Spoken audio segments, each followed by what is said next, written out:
Hello, hello. Mic and music check.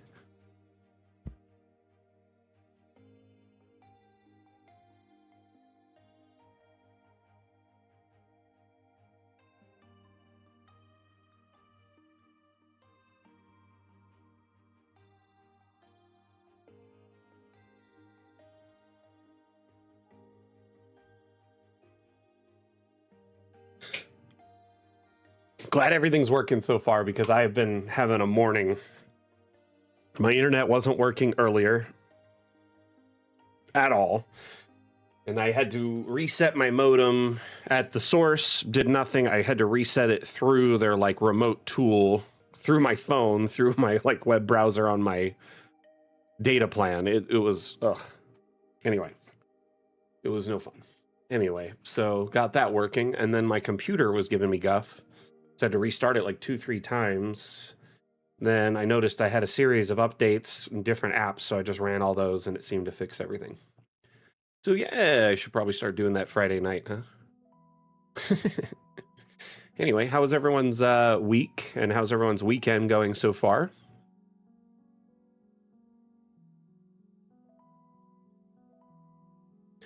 DM Crusader having a lovely day. Thank you for asking.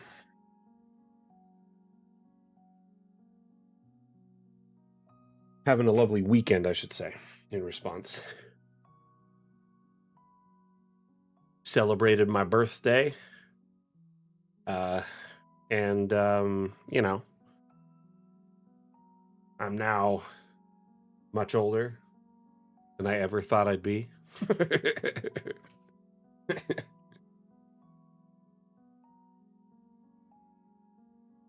Oh no, Orange Space Monkey lawnmower died. Hopefully it's just like flooded or something simple that, you know, you can fix. Filter or carb or... Usually lawnmowers are, you know, just a little bit of hands-on. Hey Remy, thanks. So I'm 40 this year, so I'm feeling it. My grandparents called me to make a point of it.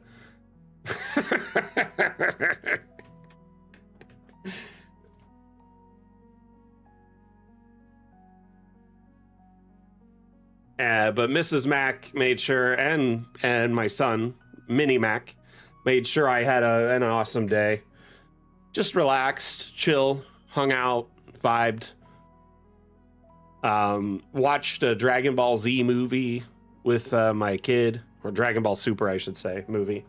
And then with the family, had some yummy food for breakfast. And then we just kind of vibed and hung out and,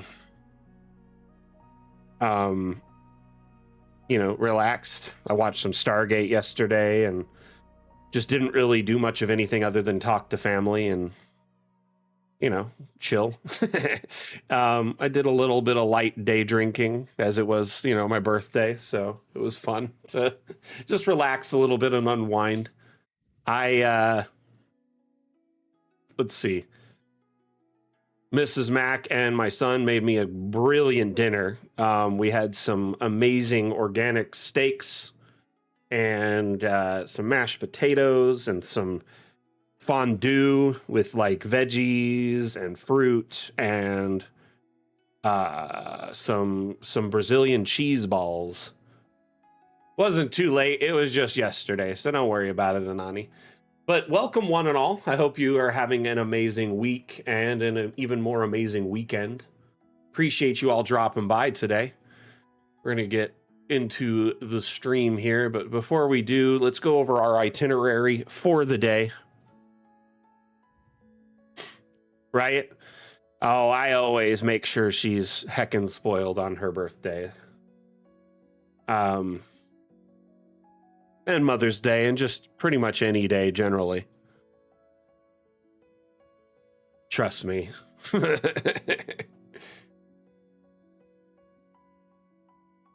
Now, that said, she is awesome when it comes to birthdays and planning around them. She always makes sure we have a good day. But yeah, I basically just unplugged and relaxed, and it was really nice to do that.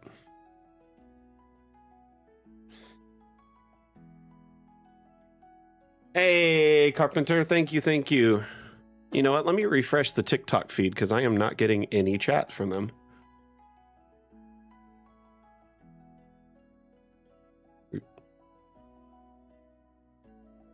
Carpenter, I do see your message now. Glad we got it.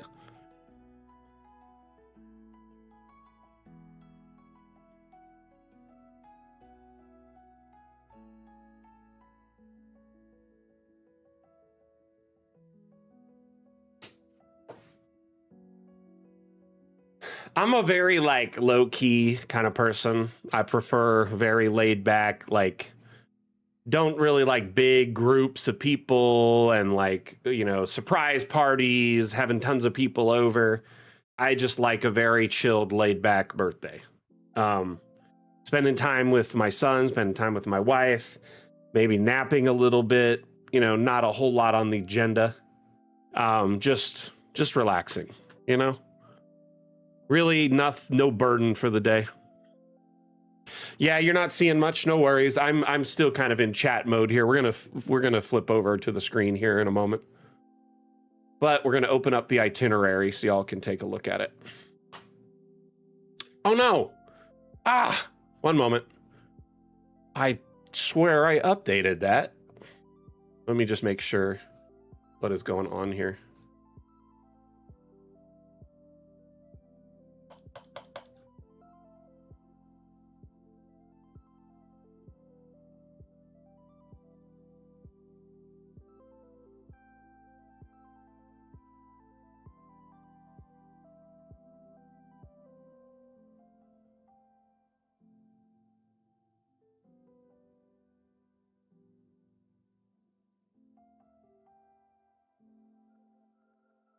Where is this itinerary image? I am tripping out because I could have sworn I uploaded it just a bit ago. Okay, there we go. I just re-uploaded it. No, it was an old one, but you know, the new one was here, and it must have had the old one in the cache because it overwrote it. Nice, Shinobi. How you liking Dungeon Alchemist so far? Welcome to the community, by the way. Using it as a live battle map. Do you have a TV tabletop or something like that? Okay, so as far as news is concerned, we're kind of in a lull between our lead dev on a break and our art team working on stuff in an update that I can't necessarily share stuff for. It's kind of a weird period of, there's not a whole lot of news right now. So as far as news is concerned, I've got nothing new to share. So I was going to leave that up to y'all. We could skip over news, get right into the DAM challenge, or I can pull up some teasers from previous weeks and we can look at those. So I was going to leave that up to chat to decide. What do y'all think? Would you like to see some teasers from previous streams for our upcoming update?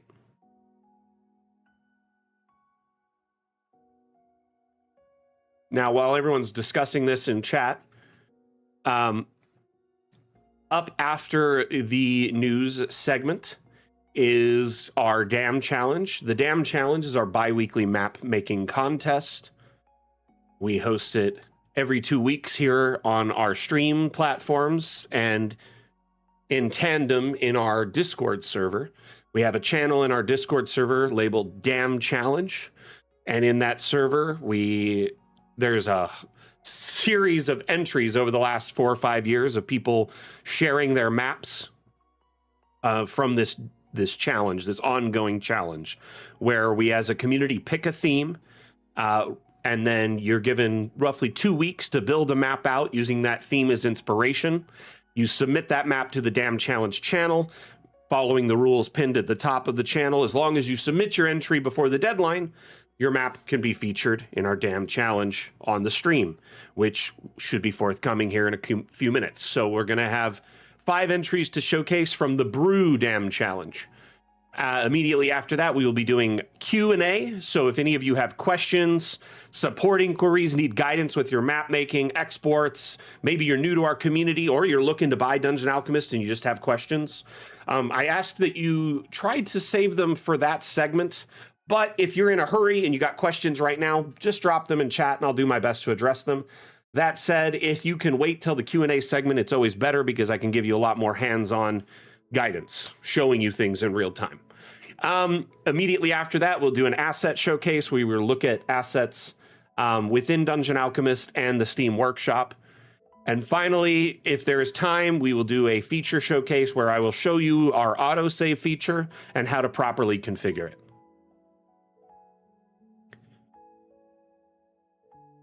Nice, Shinobi, nice. Very cool.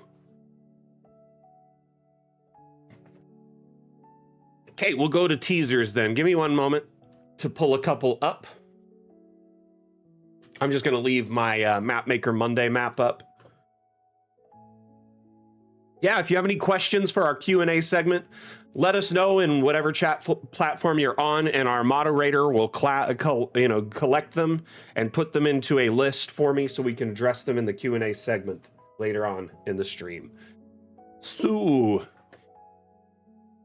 since there is no news, I'm going to just pull up a couple teasers that we have from previous streams. Okay?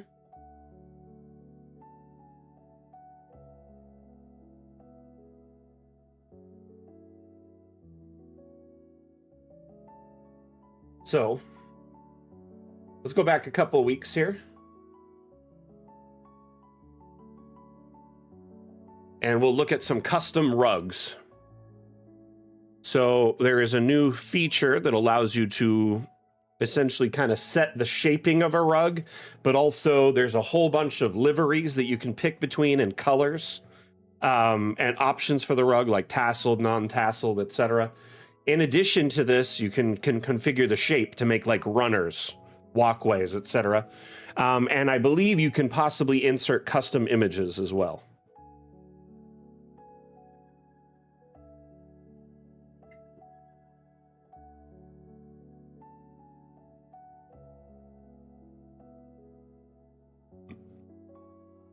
Here we have the infamous Starbucks logo. I'm just kidding. That would have two tails, right?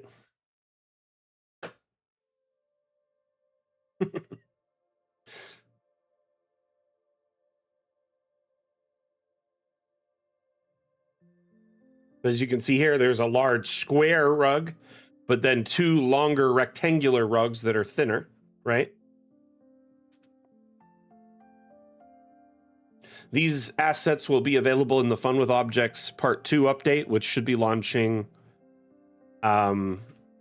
hopefully just the beginning or mid-fall is most likely the launch date for that now.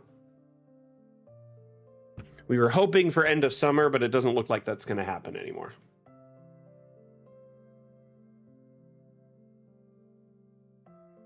I don't know if y'all noticed all these options down here. This doesn't even show all of them because this screenshot was capped off. But there's a whole bunch of these like liveries on here, these different icons to choose from, which is great.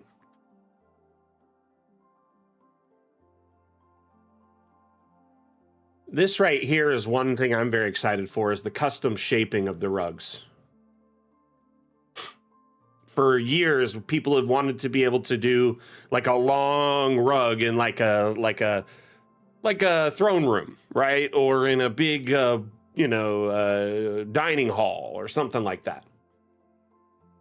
Yeah, Sack's eyes are like, whoa, because you could see the potential here, right?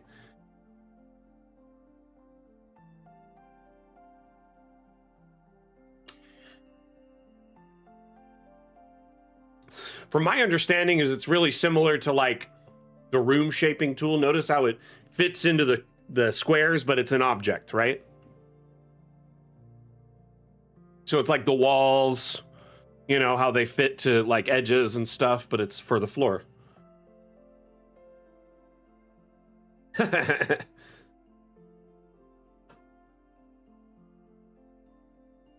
Okay, so let me go find another random teaser from like a while back. Yeah, this one's a pretty good one.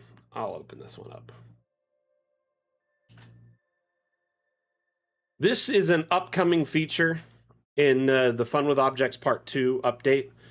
And it essentially, for those that aren't sure what's happening, it'll allow you to lasso and group objects so they move as a group. You can also copy and paste that group as well.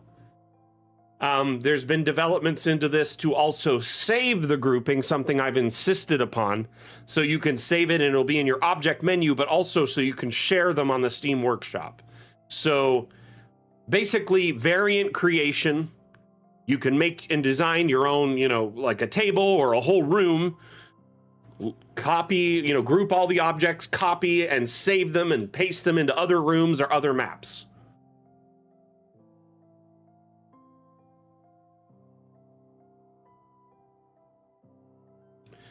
There's also been work towards a sort of spline pathing for like walls and other stuff too.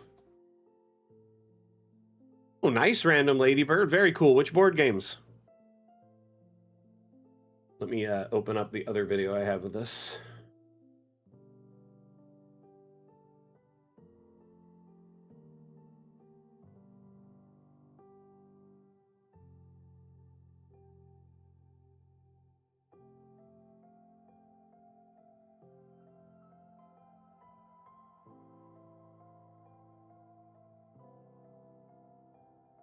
This feature is going to be a big time saver. Especially if you like have a lot of maps where, you know, you just want to fill in a house with like a generic fill and you maybe don't like the way the AI decorates rooms, right? You could just have some prefabs for certain size houses that you use a lot in like towns and then just fill them up, you know, generic little design. And I'm sure the workshop will be starting to be filled up with those. They're going to be called sets. So they'll be filled up with sets or prefabs almost as soon as this feature launches. Because you'll be able to group up objects, save that grouping, share it on the workshop so anyone can download it. So imagine decorating a whole ship with everything you want on the ship and then saving that grouping. And then you can put it on the workshop and anyone can download that ship.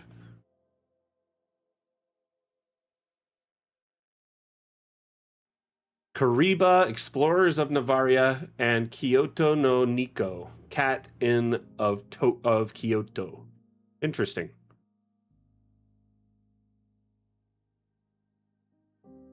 Alrighty, I'm gonna find one more teaser here while this one's playing. I'm gonna go back a little bit further.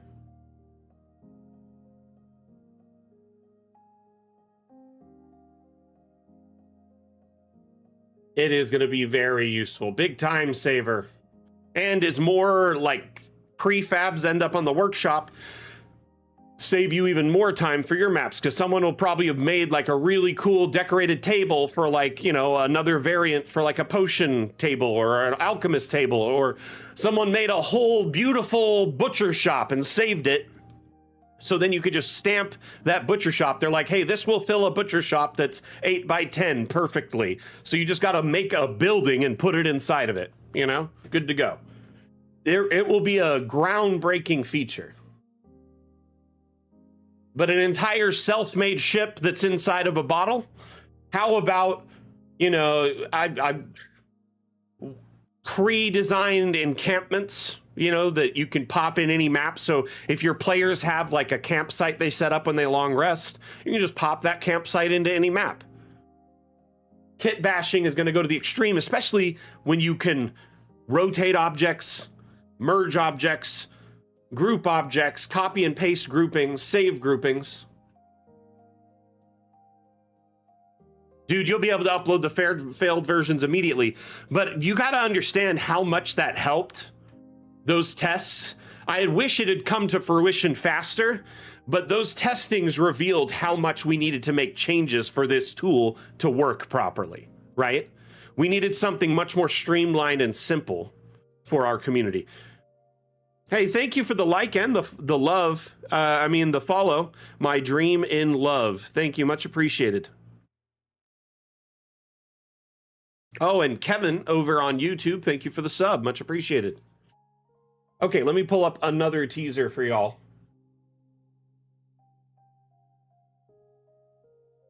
There's going to be all sorts of doohickeys and like Vitruvian, like doodads and machinery. It's going to be great.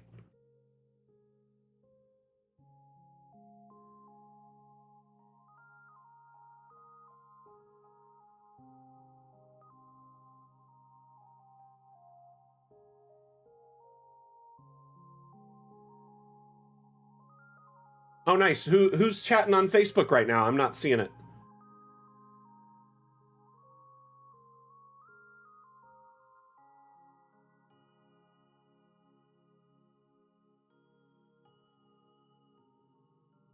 Okay, I got one more quick teaser before we wrap up. Now that I've been given approval to share ships, I want to show this, okay? So, I was given a lid on sharing anything with ships in it until the other day. So ships will have essentially a lot of options that are what I would call a livery. Obviously, this one's a burnt ship. As you can see, it's charred out and looks great. I would hope we have some that are like broken as well, but these first variations are going to be, you know, somewhat limited, but also really cool.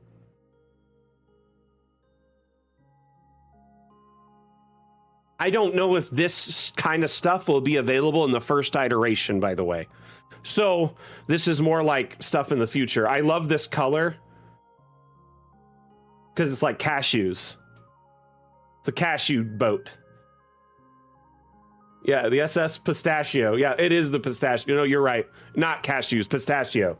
Not cashews, pistachio. My bad.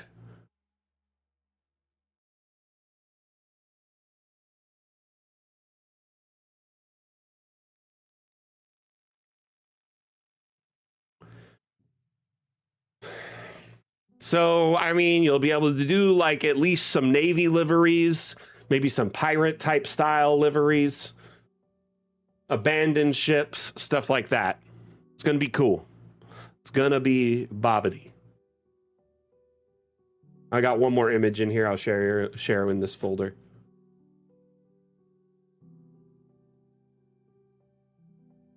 So I shared those months ago, and then I was told immediately after to stop sharing anything boats. And here we are 3 months later. I've been told I can share boats again. So I am now actually, so we're whalers of the moon. We sing with our harpoons. But there ain't no whales, so we sing tall tales and sing our fishy tune.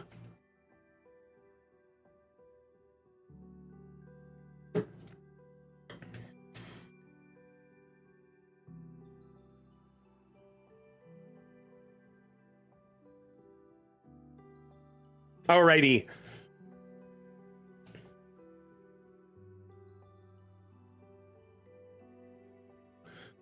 Let's move on from news. We're going to go to the DAM challenge.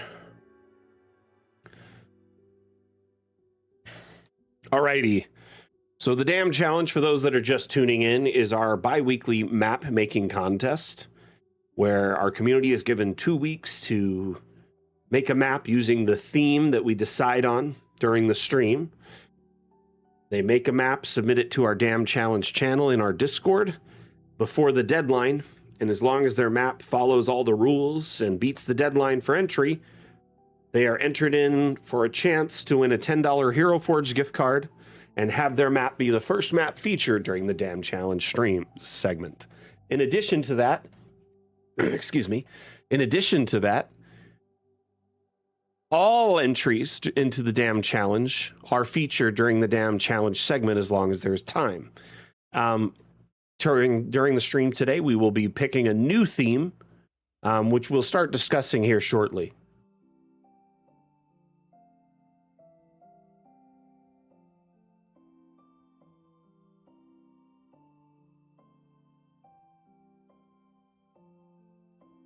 Oh, it happens. It happens to the best of us, random ladybird. Cabbage, right? We need I don't know, maybe we need a cabbage theme. So there's this, years ago, like years at this point, it's like 3-4 years at this point, we basically, I was asking everyone for themes, and I think it was Sack or somebody suggested cabbage, and I was like, oh, cabbage will get no entries for that. No one will enter. And I don't know if it was just out of sheer spite or like to prove me wrong, or like cabbage was just the most inspiring theme ever, which I find hard. But we had more entries in that damn challenge than any damn challenge ever, before or after. We've come close a couple times to getting as many entries in a damn challenge. There's 27 entries in the cabbage damn challenge. So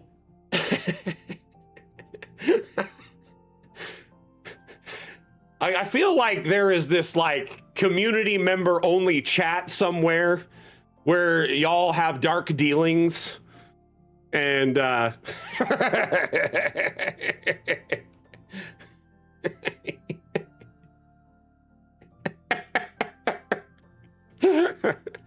honestly, no, jokes aside, it was just funny how many entries there were for this one, and everyone's like, yeah, we'll enter. It was hilarious. So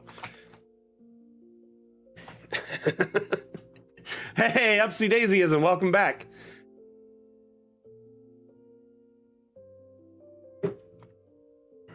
Right?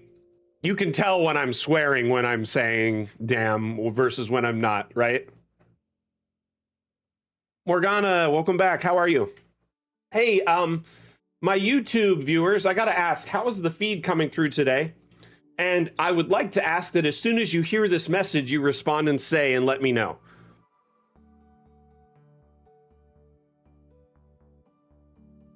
Because I switched YouTube over to low latency today to see if it would increase speed. So normally there's like a 10-20 second delay on YouTube, Morgana, and you quite literally responded within about 5 seconds of me saying that. So it wasn't too bad.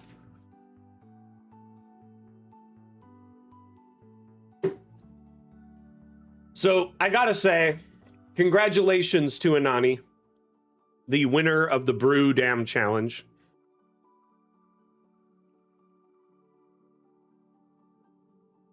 This thing is epic.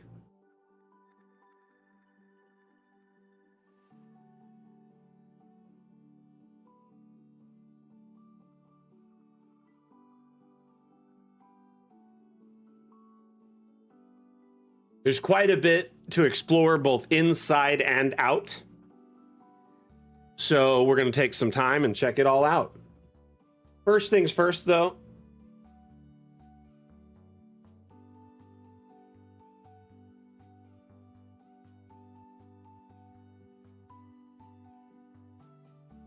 First, we're going to check it out from the outside and a top-down perspective.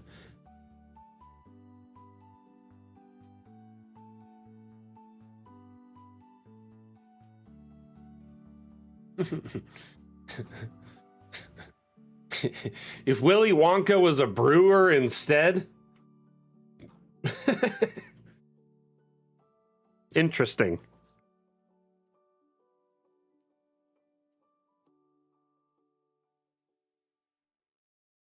So, you can see the beginnings of a farm area over here where there's, you know, wheat, barley, something like that. Looks like caravans coming this way.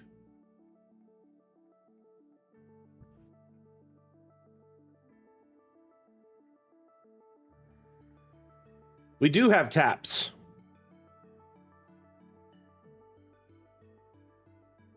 There is, for these pipes, there is a tap for them. I know there is. In fact, I saw it in this build earlier, I'm pretty sure. But there's like a spigot that has like a thing. I know it's not quite the pump tap like on a keg, but it is a tap. They are, there is, I don't even know if it's called that. Faucet, maybe? Yeah, it's this right here.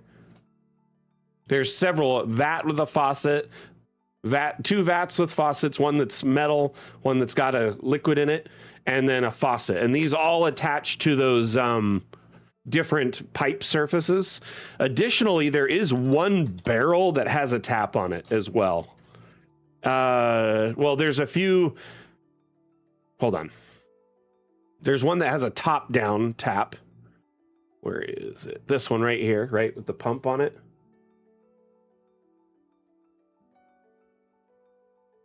So that's like a pump tap. And then if you notice this cask here, go down to level 1 so we can look at it. This cask, it's a variant, actually. If you press tab, the tap appears like every so often.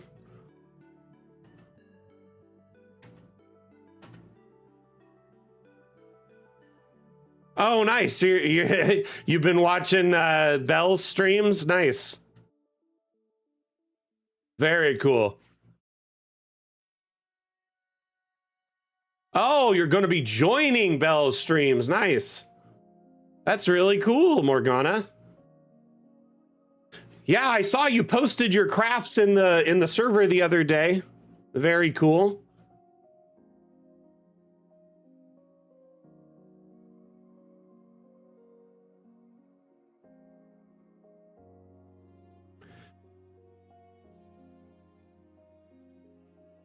Okay, let's go take a tour of the facility. Hey, Bella. Bell. I always want to say Bella because my Italian heritage just is arguing with me.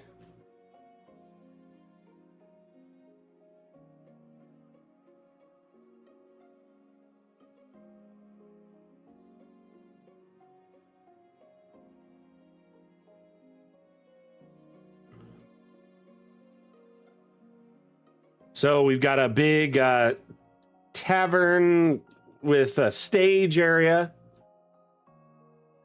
Yeah, I really like the architecture layout and the different, like, you got stone and then some wood, and like the mix matched walls usually wouldn't work, but in this case it works really well. Often that doesn't work well, you know, it just doesn't feel right, but even in here it looks great.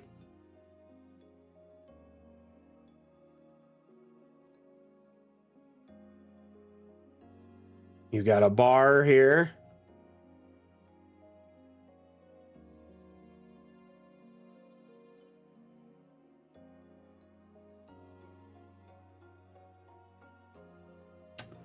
Honestly, like, what really got me was this room right here.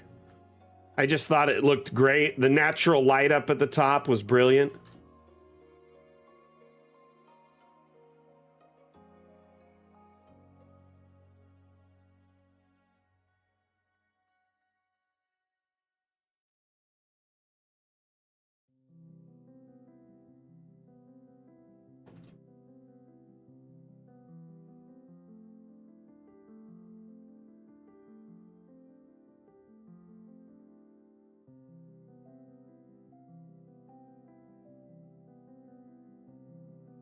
Very cool. Goblin Alchemist, very fun.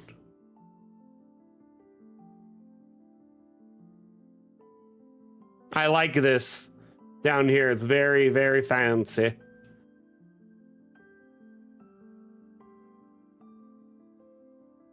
So, Anani, obviously they're brewing some alcohol, but are they brewing some other things too? The design down here is just stunning, though. Yeah, so you basically made like a Yakchal cellar, right? Where if you go further into the ground, things stay cooler, and it actually has a natural cooling effect.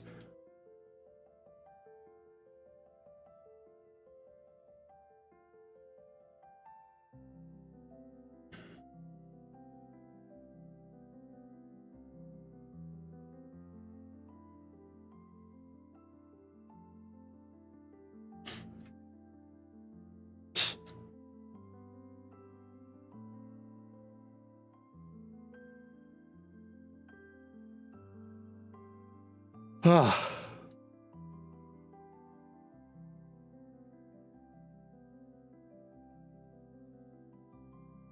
like this little upper area above the bar as well. But yeah, Anani, great work on this. Fantastic build. How long would you say you put into this map? There's some beautiful symmetry in it. Wonderful design.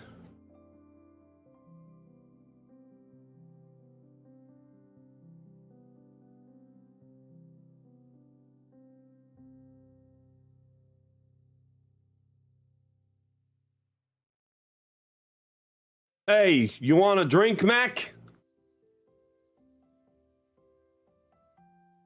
Total 12 hours, not bad. I also love the study directly behind the bar, because why not? Just lounge and read a book. Oh. The shelves are not stocked. Immersion broken. Sorry.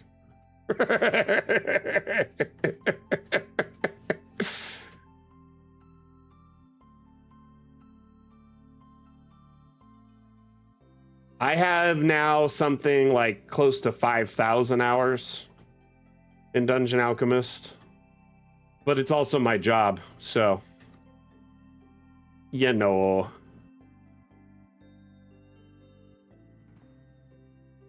Yeah, that was impressive. They actually surpassed me, which is crazy, all things considered, because I'm on Dungeon Alchemist like every day, almost all day, every day.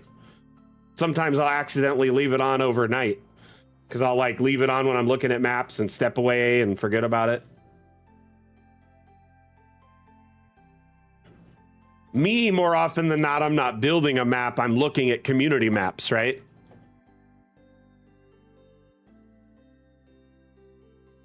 So that's what I'll spend time looking at all y'all's maps and your assets on the Steam Workshop. Far more than I spend in my own maps, mainly just because I'm not currently running a campaign. I really only spend time making maps for friends or family, or when I'm doing Mapmaker Monday or showing people how to do certain concepts on the stream.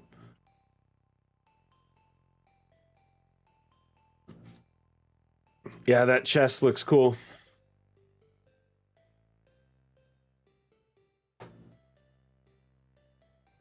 Nice kit bashing, for real. Well done, Anani.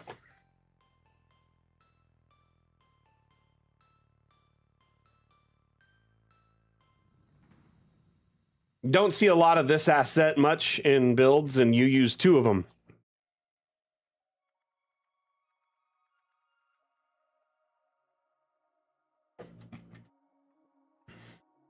It almost looks like a big steamboat.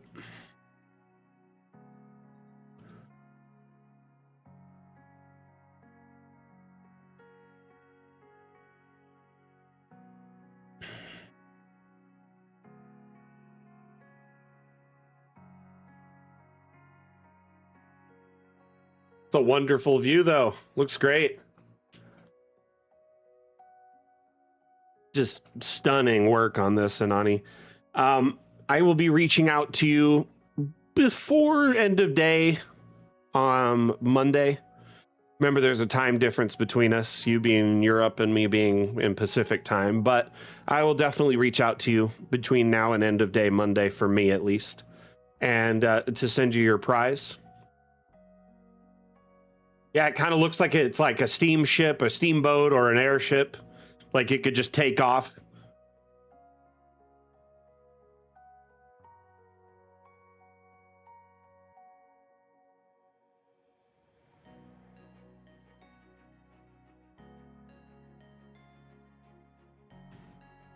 So, very, very cool build. Very fun to explore.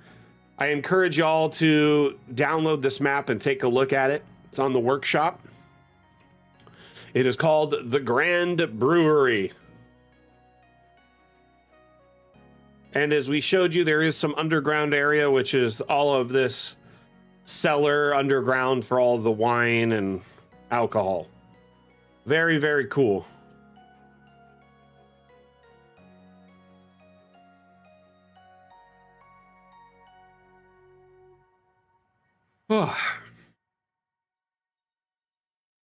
It's a stunning build for sure. Alrighty, we're gonna open up the next map. We're gonna just go in order, left to right, top to bottom.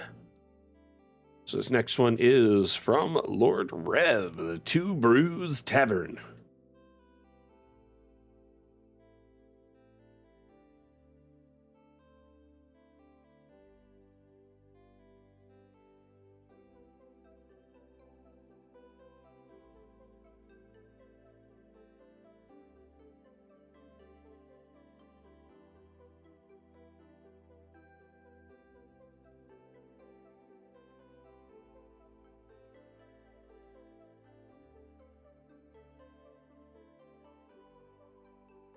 Okay.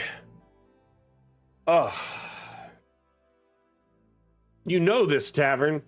You might know the guy who made it. Just maybe. Let's go underground, shall we? Got a secret entrance through the sewers.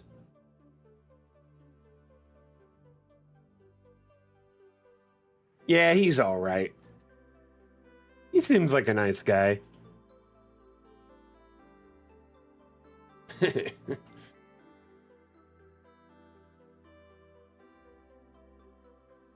Good use of the, pits. I do love a little secret sewer entrance or escape option. Because above ground, everything looks normal, right?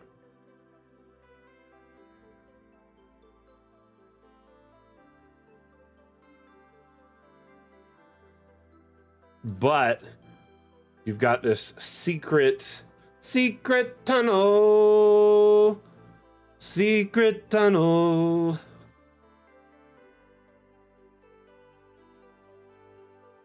Four secret doors. Okay, I found one. Go downstairs. There's a secret door there and there. That's 3. This doesn't seem like a secret. That seems very public. Where is secret door number 4?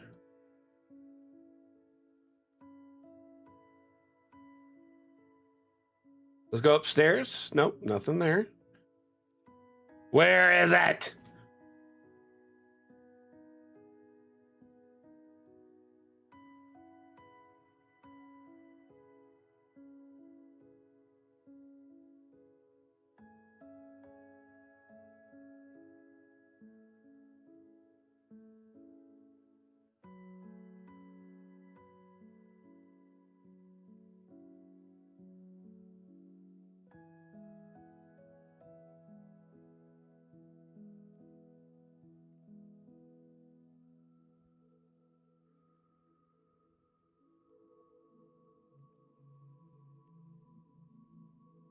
I am not...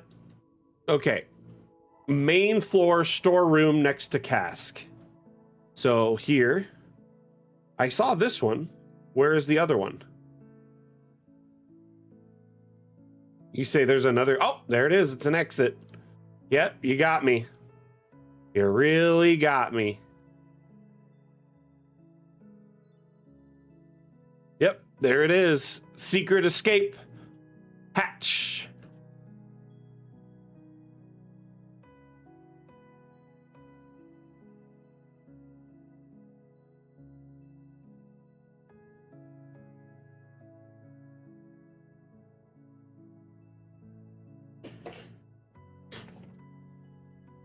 Hey, so I have this silly idea, and I'd love to hear y'all's thoughts on it. So, I want to make a map to represent all the followers we get on stream. And it would be a map where I add a cheese wheel every time someone follows. And so the map keeps getting more and more cheese wheels on it until inevitably it crashes. And it would be like me, sculpting things out of cheese wheels, making buildings out of cheese wheels. cheese wedges. The whole thing will be made out of cheese. So for anyone wondering,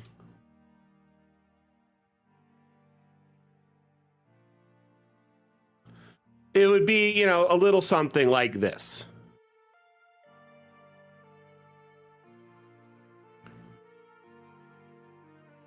So for example, we got actually a subscribe today and a follow. So technically we would add 2 cheese wheels, or I could mix it up, add another one on top of this guy. And then essentially we just keep adding cheese to the map until, you know, inevitably this map crashes because there's so much cheese on it. I'm going for Skyrim levels of objects where it crashes from that. Tower of Cheese. Yes. Start with a nice big foundation.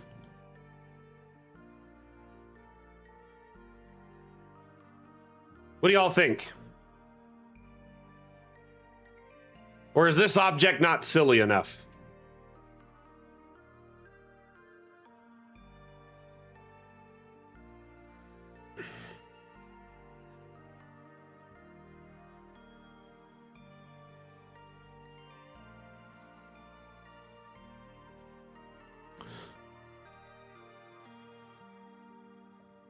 Okay, so I'm going to generate an environment. We'll make it the cheese wheel map. Where do I want to generate an environment? Yeah, let's do it in the forest. I think that's a good one for a cheese castle. Though I'm already making an ice castle, cheese cave. Okay, so we got our setting. And we've gotten 2 follows today. So unless somebody else wants to hit that follow button real quick so we can add more follows or more cheese to the map, we're going to add 2 cheese wheels for today. And if we get any more follows or subs throughout the stream, we'll add more.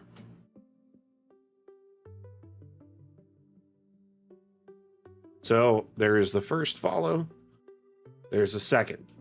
We're going to add a wheel of cheese every time we get a follower. Add the existing ones first. Oh my goodness. You know, we have close to 10,000 followers on TikTok, right?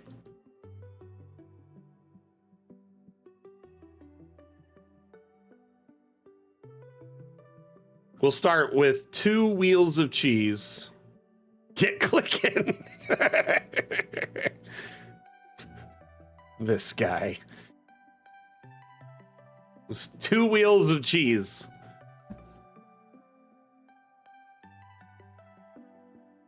I need to talk to the devs to see if it's a good use of my time to add over what would be close to 30,000 cheese wheels just for our social media. Yeah, we're at 3,099 on Twitch. Tell you what, as well, if we hit a Sack, you are already following. That does not count. In fact, I should punish thee for that.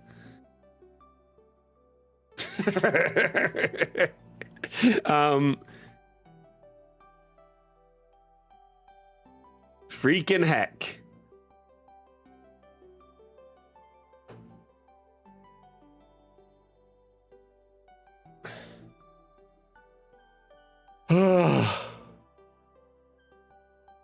So I'm going to save this as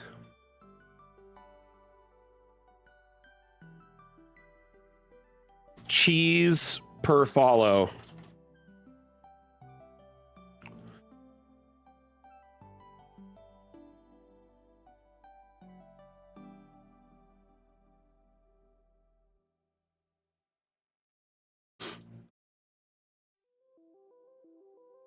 Can you have a ladybird on your cheese?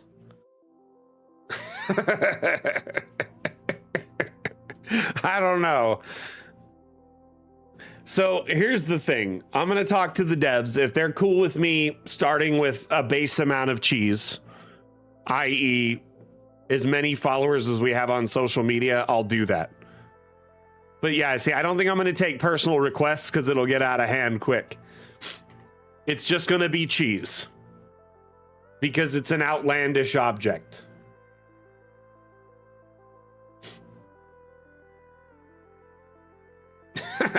Blue mage. All right, let's get back to the dam challenge here. Next one is from Lalandra Blue, the brewing cauldron. Dee Dee, what are you doing in my laboratory?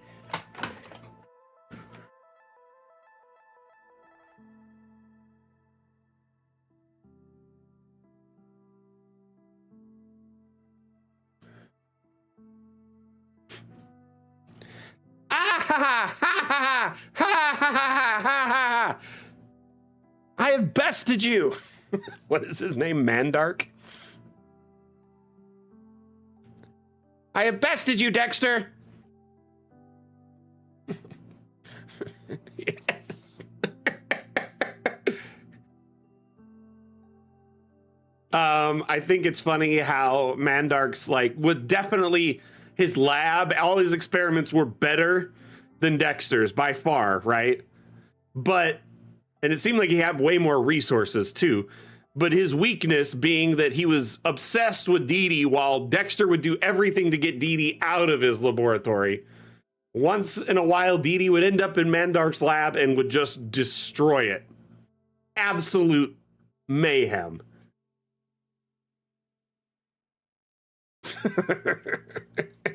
For anyone wondering, there was a show in like the late 90s, early 2000s on Cartoon Network called Dexter's Laboratory.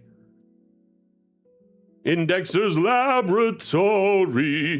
I love this because you see the fire under the cauldron. Very cool. Some aerial marketing there for all the blimps flying over.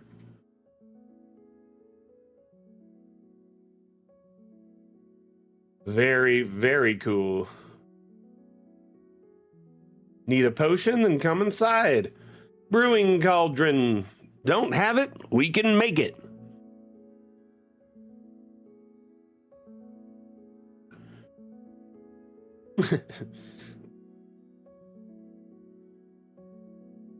The gallivanting cauldron's always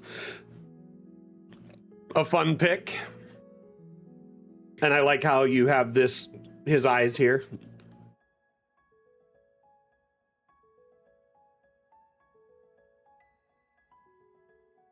Let's go inside and check it out. Lilandra, you always have such creative and fun ideas. This is definitely an original for sure.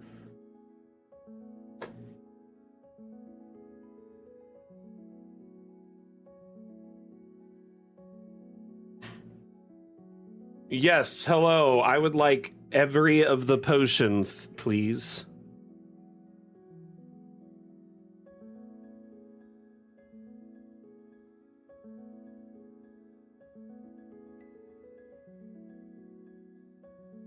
Oh.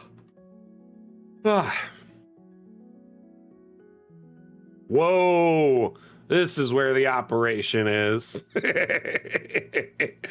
Looks super cool back here, actually. I really love this. All the smoke and the pipes and everything. It's a neat little potion brewing operation.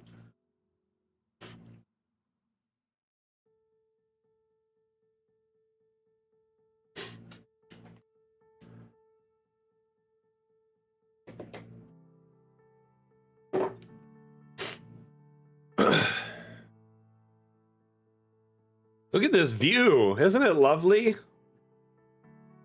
Wouldn't you love to just brew some potions here?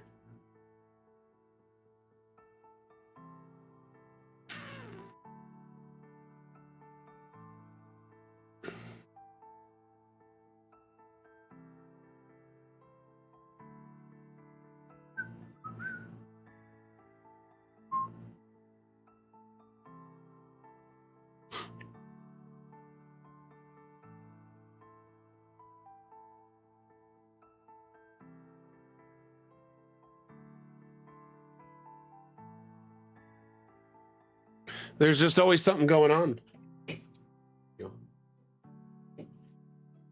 Mrs. Mac just brought me some juice.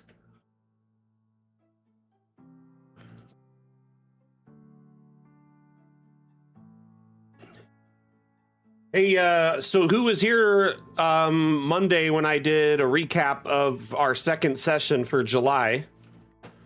Because normally we only get one session a month, so I did a little recap letting everyone know how the second session went. If any of you were not here for that, let me know, and we can cover how the D&D session went for a little bit. I love all these little stations and how like every space has something in it.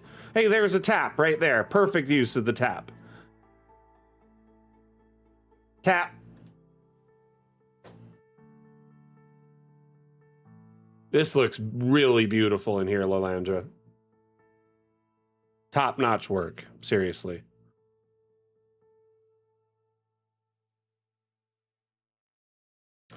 Yes, would you like a potion? Potions for sale.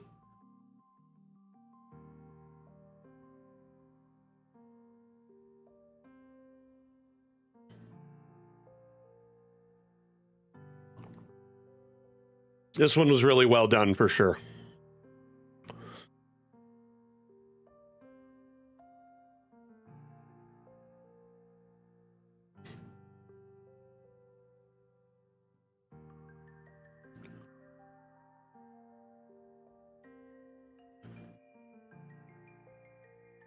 You did a great job. Fantastic work, my friend. Was there any secrets in here that I missed?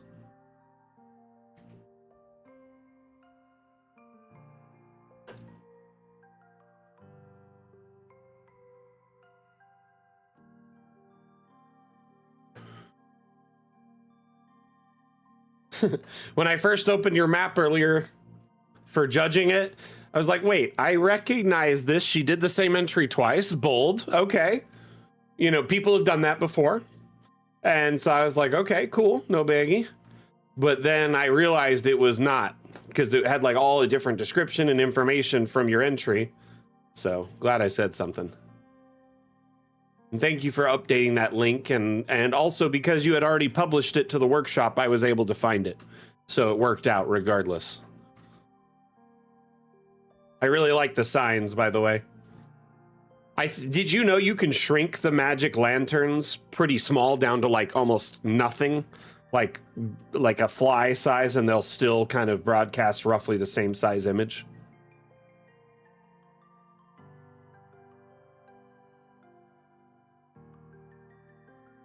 Cool. Very beautiful map, Lolandra. We're going to move on to the next one. Thank you for such a fun, unique design. Next we have, is it Cavasir? Cavasir? I don't know how to pronounce this name. Yeah, that works. They wouldn't be there in the export, right? Typically, unless you do like like a small barrier. Cavasir? Cool.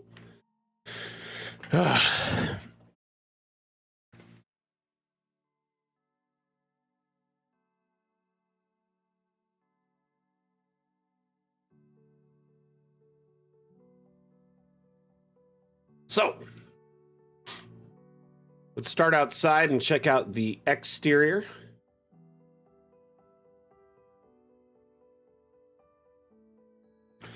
We've got a lovely little tiered waterfall. Some sort of religious altar. An apiary? It looks like multiple apiaries. Holy cow, that's a big bee. That is a terrifyingly huge bee. And then we've got more beehives over here. So just lots of beehives, as you can see. It looks like they're probably making some sort of honey-based liquor. I think it's wonderful. By the way, Blue Mage, I'm glad that you entered this damn challenge. Missed you around these parts, my friend.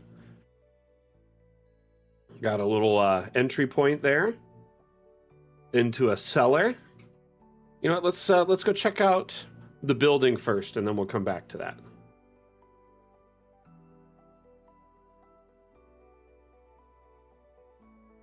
Oh my gosh, quick update. The garden has been just so much growth the last few weeks. I've been kind of lame about taking pictures because just been so busy with it and life and not really focused on taking pictures, more just living in the moment. But a lot of green erupting in there and lots of things growing really tall and wide, and been getting lots of visits to our garden from bees and dragonflies and other pollinators. So it's been really nice to have our yard just feel so alive, and you know, especially in a desert city where it's like so hot. Oh my gosh, the last few days have been a disaster. It was like 112 or something the other day. It is super hot here right now, and like so hot my car's air conditioner struggles to keep up with it. Like, so going around town I try to avoid doing it unless I have to. Love the amount of storage here, but it didn't the Norse like anyway, like didn't like Vikings, for instance, didn't they make liquor using honey as the base? So a fermentation of honey.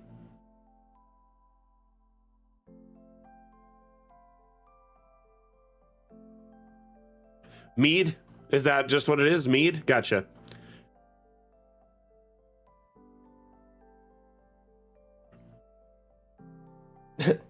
There's a movie called The 13th Warrior with Antonio Banderas.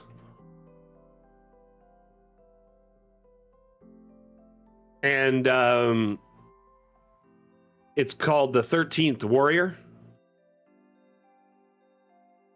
Very good movie. That movie is essentially, he's been given a task to join a traveling group of Vikings who have been asked to bring warriors with them to go and investigate like a town, another Norse settlement, and see what's going on with it because they've requested aid. Anyway, he's cast as essentially he's like a Sheik horseman, like an Arab horseman who's good with like a sword and good riding a horse, and he knows his way around the world, well traveled.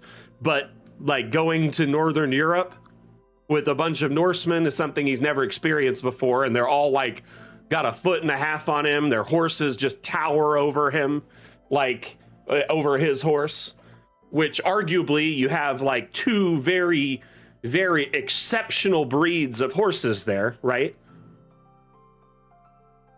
I mean, the movie, the way they did it, it was a transitional scene to emulate that how he learned over the course of, say, several months, because we really didn't see all his travel. And several movies do those transitional scenes just to make it fluid. Like in the past, let's see here, Hunt for Red October does that, where you'll be going from, they're talking in Russian with subtitles, and then all of a sudden it flips to English. You know what I mean? Just so it's like an easier, smoother transition for the viewer. I don't mind what they did in that movie. You know what's crazy is that movie was so like panned at the time, like it didn't do very well at the box office, but it has like a big following nowadays, like a cult following. People just love the movie. If you're looking for a good kind of fun, kind of loosely historical film, yeah, it's based on some actual events and other things, but it's like, very loose Hollywood retelling of a story, right? Go check it out. Good film. But in the film, the reason I was talking about it, like after this big battle they have in the film, I don't want to tell you spoilers as to who they were fighting or why. The battle raged on for hours, and after he is just like distraught, and he's like sitting in like a pile of mud, and one of the Vikings comes up and offers him a drink, and according to his religion, he can't really drink fermented like grapes or fermented, like all these different things. He's like, and he's like, the fermentation of wheat or berries cannot touch my lips at a time like this or whatever, you know? And the guy's like, it's honey. And just like schools him and hands it to him. He's like, oh, okay, honey's fine, I guess. That's cool. Let's do it.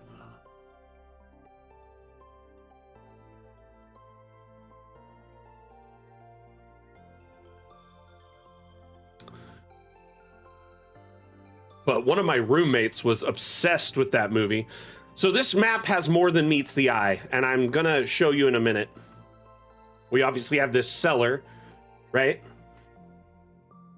Transformers, more than meets the eye. I love how you seamlessly put the cellar here. So you just had a room on the top level for only those squares and did it. Oh no, did it? Dang. Yeah, Sixth Sense was like a runaway box office hit, too.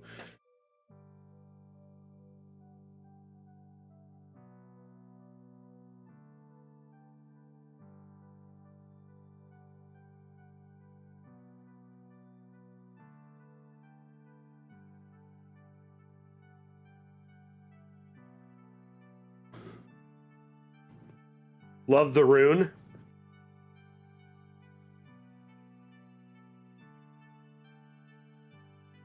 It's okay. You also did a slightly different stone type too, so they don't really blend, but it's okay. We got it. That looks really good though.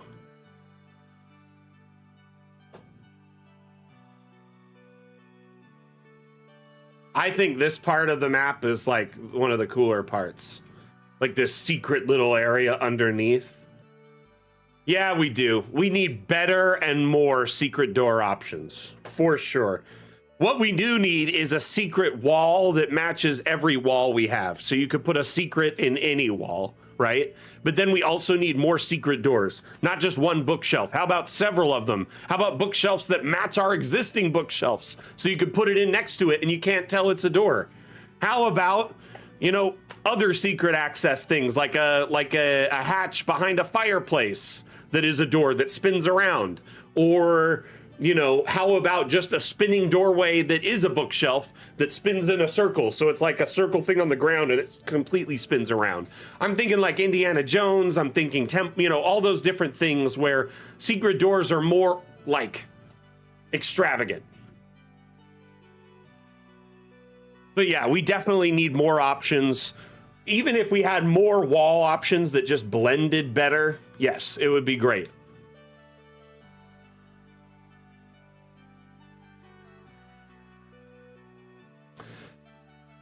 Blue Mage, you are great at telling stories in your maps. And all of us have our own flair for design, right? I think one thing that really stood out with this was this little secret cellar. I really loved it. I love that there's like, you know, cult activity going on here, some evil stuff happening in the basement of this seemingly normal and lovely like farm and tavern above ground where you can get your honey wine.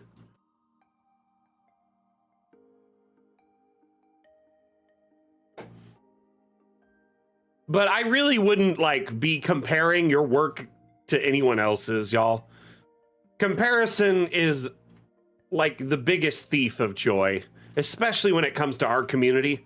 Like it will rob you of any semblance of peace.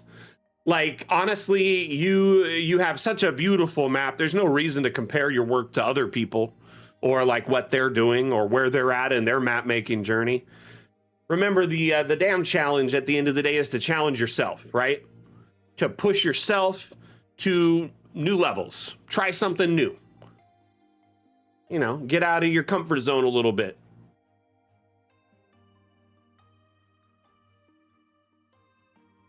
And I will say this, it's not always the biggest, flashiest, brightest map that wins either.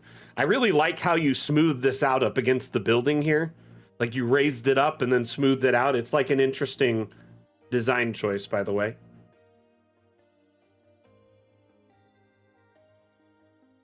Exactly, Random Ladybird. You get it.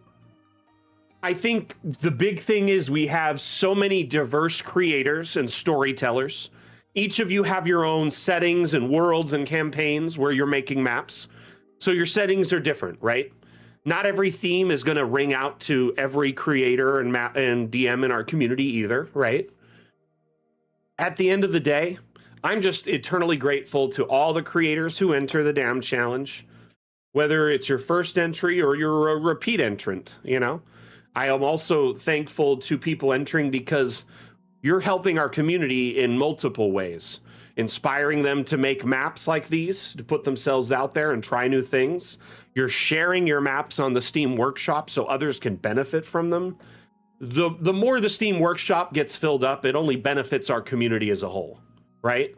That's kind of my mentality is the more maps on the workshop, the better it is for everyone, especially new map makers in our community, or, you know, those who are trying to understand Dungeon Alchemist and get a feel for it.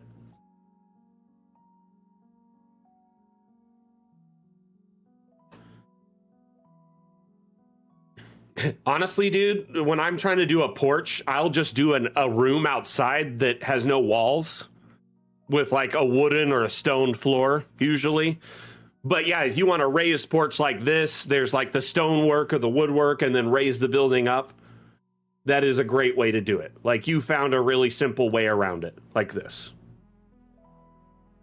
There are plenty of stone and wood slabs that can be put in front of a door to be a porch, but your design choice was brilliant.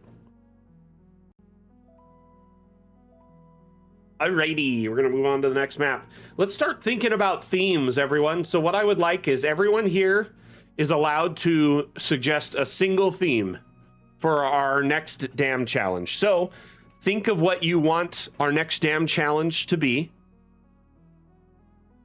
Suggest a theme. 1 to 2 words is ideal. And then let us know your theme suggestion in chat, and our moderator, Atlam, will compile a list of all the themes suggested. Excuse me. Whew, a little bit of a hiccup there.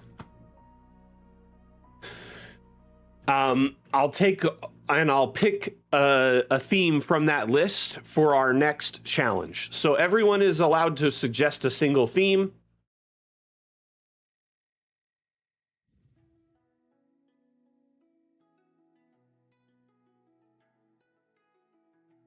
Hexagons are tricky. They're not like a perfect hexagon because the way the geometry reshapes. They're close to it though, but yeah. Beach getaway, I like that. I like it. That's a good one, Belle. Nice one. Okay, we're gonna go to the next map.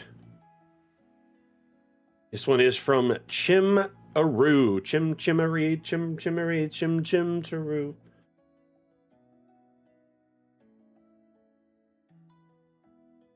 Good luck will rub off if I shake hands with you.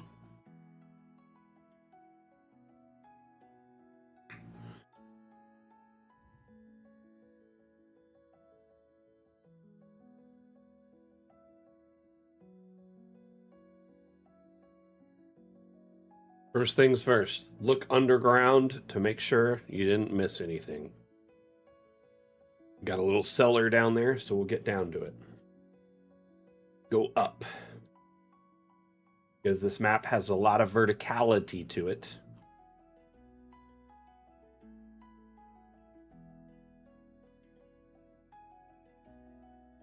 Quite a lovely build. Love the treehouse vibe you got going on here with all the nests.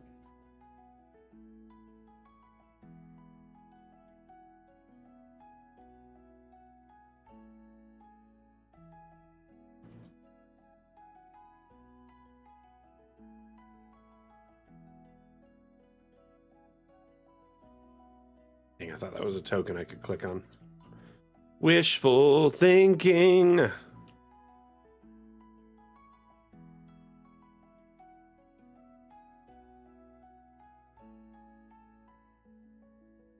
I really love all the wildlife, like the flora and fauna you add to your map. You always put such a diverse amount of animals and plant life in your builds. So I gotta just say, I commend you for that, Chim. In addition to that, just lots of diverse, like, structures and design. I didn't notice this the first time. Very cool. The painter is actively painting a scene of what's over there. I have seen that trick before. Very cool. Love it.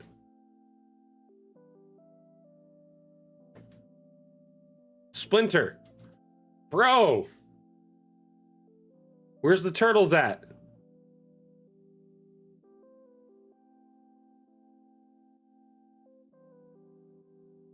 This little staircase, by the way, the little plank staircase. Divine. Tricky, but cool.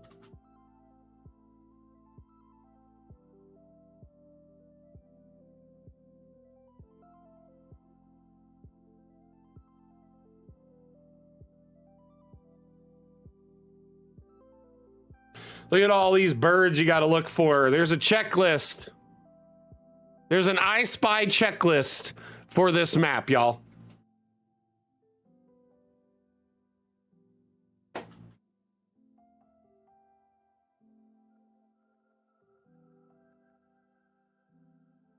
I love that this duck has a saddle. I feel like this is something my character would ride. Hey, Constantine, no worries, brother. See you later. Thanks for being here. We appreciate you. Hope you have a lovely day. You're welcome back anytime.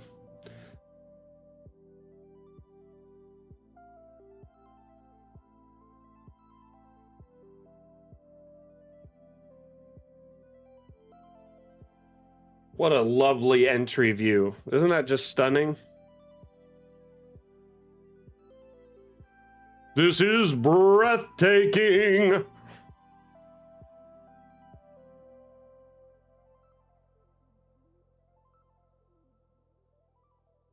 So my character in D&D is a halfling. My DM is always like making fun of my character's height any chance he can. And like essentially my character has a limited access to things and things I can carry and do because of my height. But at the same time, I can sneak into places. I'm harder to see, you know, I'm like easier to like, it's easier for me to hide, stuff like that. Love the use of all your new assets that you uploaded. Did you see I highlighted your jam cookies on the Cartomancer Chronicles? Chim?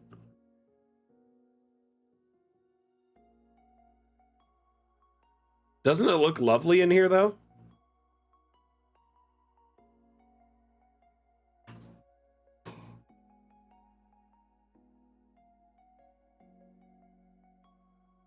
Hey, there he is.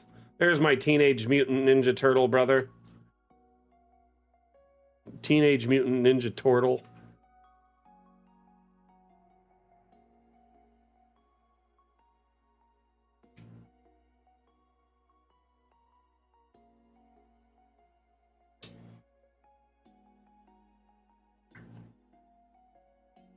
Scruffy Lad, thank you for the suggestion.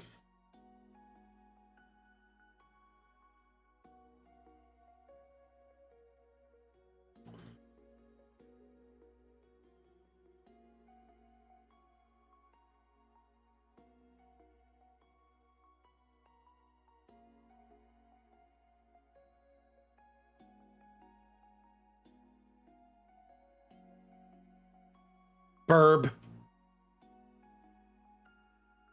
Burb. Burb. Burb. Burb. Burb.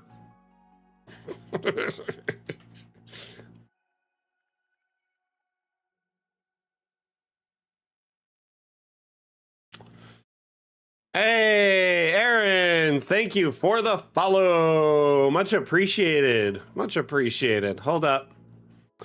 That means we got to open the cheese per follow map that we just started today. It's a very special occasion. So I thought to myself, we need to reward our followers every time we get a new one. So I'm going to add a piece of cheese every time we get a follow on any platform, a sub or a follow. So I think I'm going to put it over here. by this tree trunk.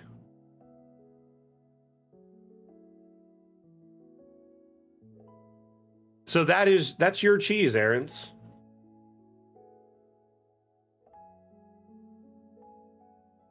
One of us. So every time we get a follow going forward or a sub on any platform, I'm going to add a cheese to this page. So that's 3 today. We'll save it and keep adding it. I'll eventually make like structures, sculptures. It's going to be very fun. So we're going to save that. Not a lot going on right now because there's only 3 wheels of cheese, but it'll get there. It'll get there. Okay. So saving it again. And we're going to go back to highlighting maps from the Dam Challenge.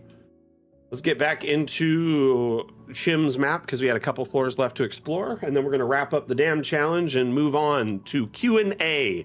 So if you have any of you have any questions, concerns, feedback, suggestions, need support or guidance with your map making, exports, maybe you saw a map on the workshop and you're wondering how did they build that, or you're trying to build a certain map and you're, hitting a wall, so to speak, or a ceiling, let me know and I'm here to help.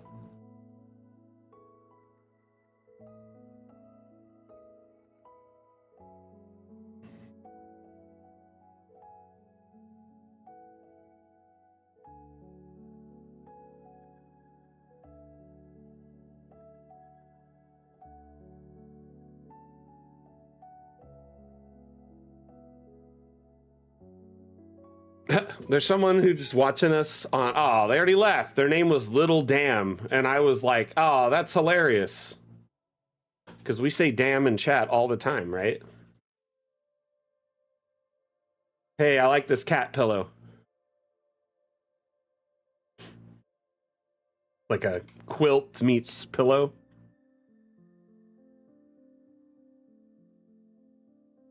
Burb. Okay, we need to check out that over there.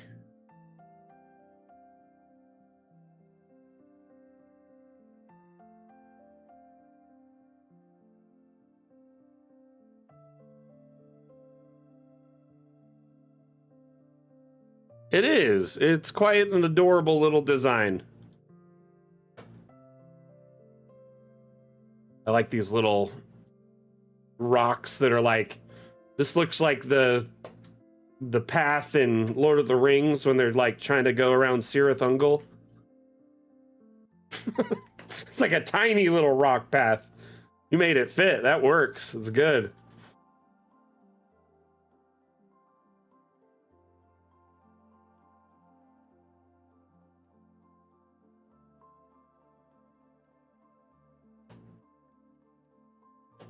Turtle! Yeah, it is nice. It feels very natural, the steps. Because it was just like you'd carve it in what fits, right?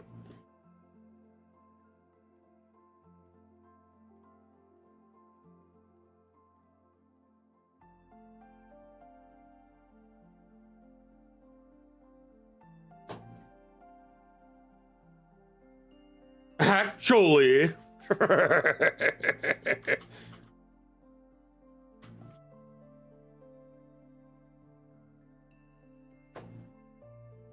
El Narador, that's funny.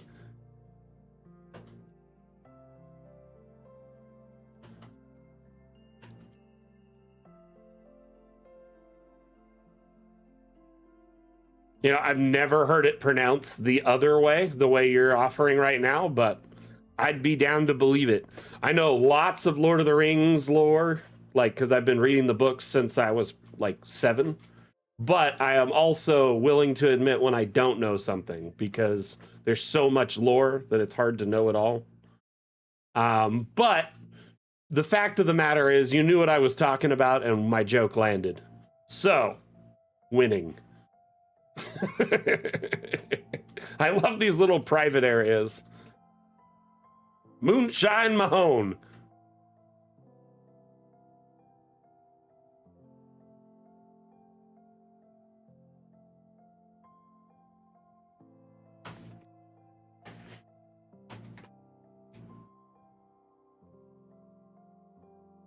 One time on stream, we were talking about Lord of the Rings, and some like deep lore came up, and I knew the exact answer. And someone was like, no, that's not true. And I was like, well, you know, I did just read the Silmarillion again for like the 10th time this last month, and I'm pretty sure it said this in it. And they were like, oh, crap. Ending or the end, that's good. Interesting.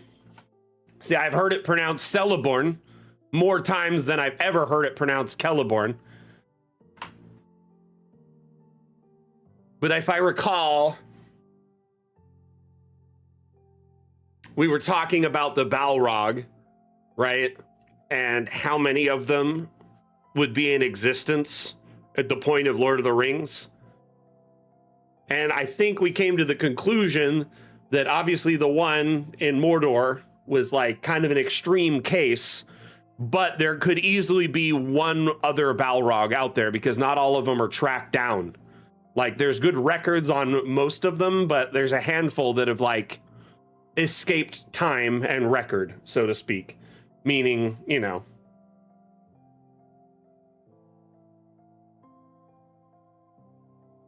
In Moria, yeah, you're right, man. I'm so sorry. What is it? I don't know what I'm on today. I'm a little off. No, but yeah, I just said the wrong name. That's all.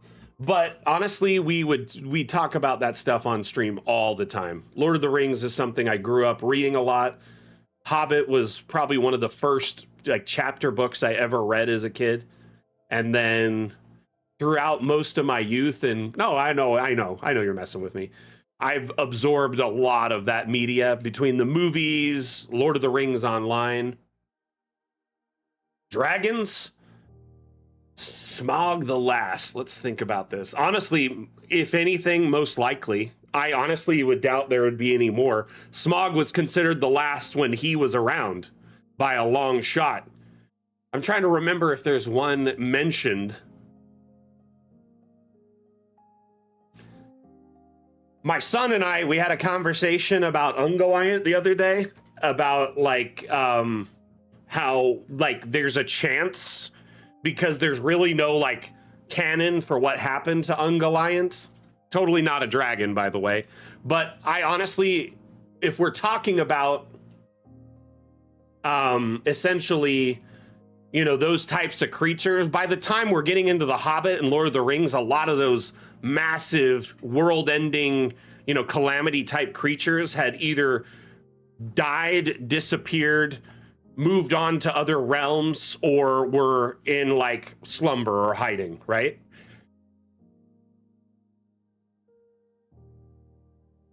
The dragons are Maiar?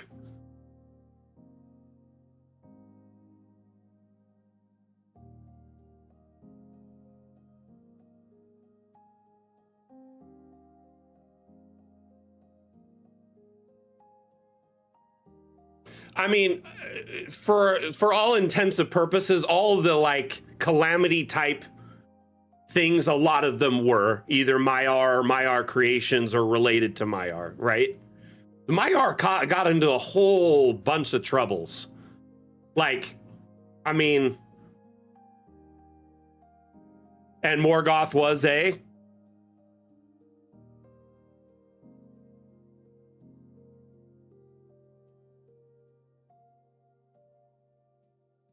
I honestly was under the sincere impression that Smaug was was the last dragon in all of like the Lord of the Rings canon. But I could be absolutely wrong there.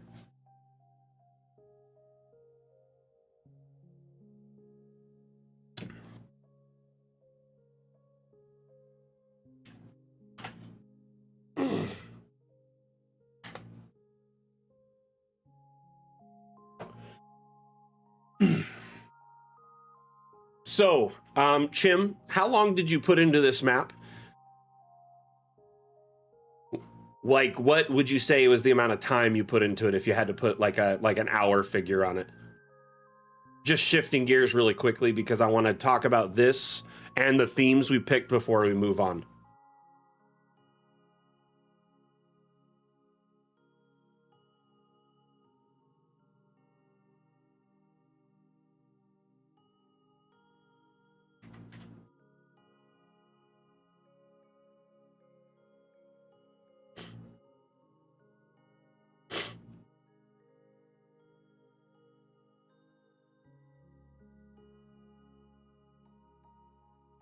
30, dang.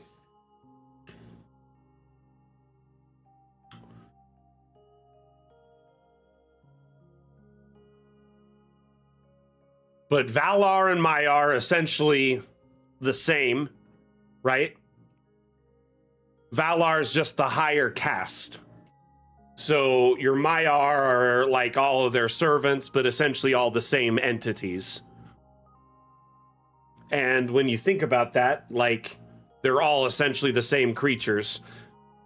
The angels, the gods, the deities of that, you know, that world, that system, that pantheon, whatever.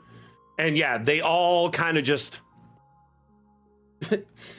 like, it's just funny reading their stories. Like one was bored, so he's like, hey, I'm just gonna make dwarves. Like, you know,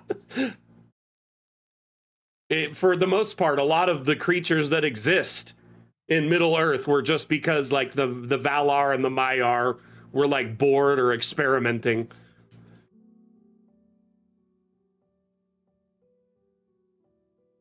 Yeah, the cellar looks really cool.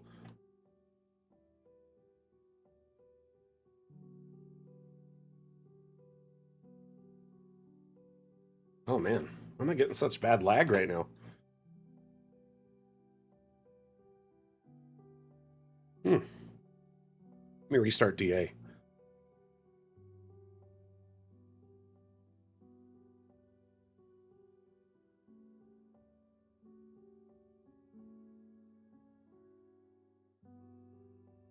See, I've always kind of just seen them as deities and lesser deities. You know what I mean? So it's like you have some deities who have more of a purpose, and like others are like, hey, I'm here to make sure the harvest succeeds. You know, one's like, I'm the god of all life, and the other one's just like, hey, let's have a good harvest. You get what I'm saying? There's like a big contrast, and that's just normal deities and pantheons. But that's kind of the vibe I always got with the Maiar and the Valar. Is some have a more extreme purpose or like are higher up in the food chain, and others are like just chilling. Can you give me the list of all the themes that we've got so far so I can pick one? We're going to move over to Q&A here one moment.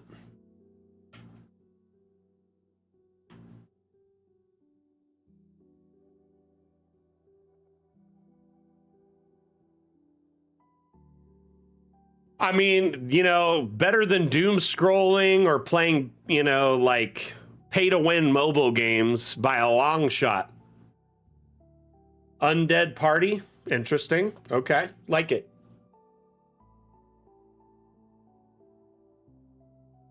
It's weird that it didn't download all your assets before. Ratchet's God of Lost Utensils.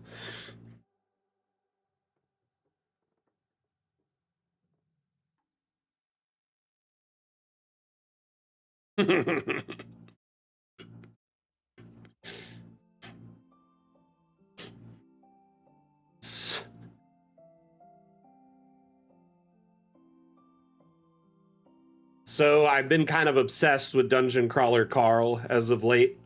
It's been kind of my reading obsession slash pop culture media obsession. And got the books, got the audio books, and then I found out there's like a super advanced audio books that have like more immersion and sound effects. So I was looking into those. I'm like kind of obsessed with it at the moment. Already bought the tabletop rules book. You're hell diving? Hey, take out the bugs and the bots for democracy, my friend.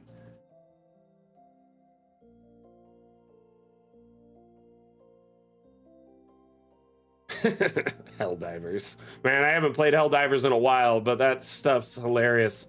My homie's been asking me to play lately, and I hadn't had my stuff updated. I gotta play. I'm doing my part. That's not Helldivers, though. But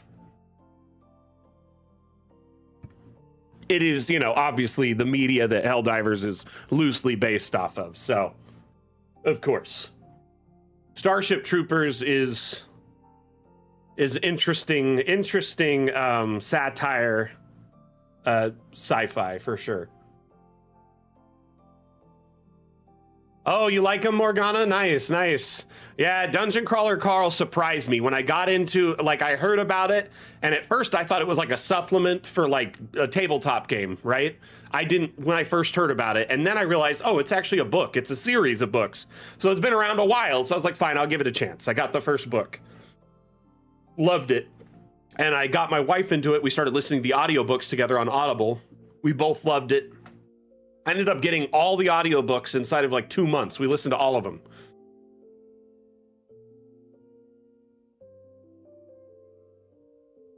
Oh yeah, Paul Verhoeven's great.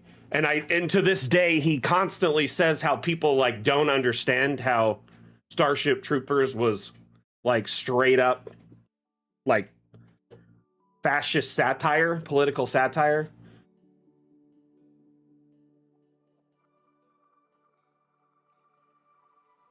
Cheese, just to continue today's theme, you're funny. You're funny. Oh yeah, just like RoboCop. But also Dungeon Crawler Carl fits that same kind of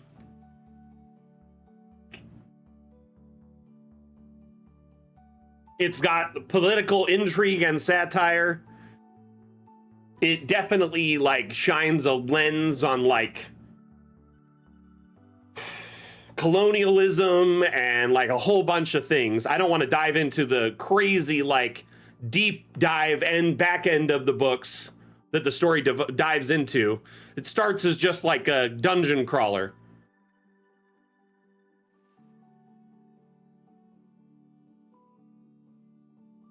We do quote the book quite a bit. Mrs. Mac will say Mama needs a night off quite a bit. So El Narrador, it's a lit RPG, so literary RPG, and essentially it is, if I had to combine it with anything, or say what it's closely related to, or what it like fits into a box, or what books or anything it's like. I mean, you have like obviously the dungeon crawler aspects where it's sort of has like a D&D type, you know, fantasy world aspect to it, mixed with like aliens and world-ending events and sci-fi. And to be honest with you, I mean, you know, as we've been told that, like, you know, anything that you can't understand, like like science that you don't understand is no different than magic, right? I don't know the exact phrase, right? But that is exactly what it's kind of being conveyed in these books, is like you're given an opportunity to be this super strong BA character that can fly and shoot magic missiles and destroy things with their bare fists. But at the end of the day, you're a human, and this is a simulated environment created by super powerful aliens who are basically just harvesting your planet for minerals. So I don't know. It's an interesting read, and there's 8 books already to dive into. So if you're getting into the franchise, it's not like you're diving in and like, is this going to keep going? Is there a lot to get into?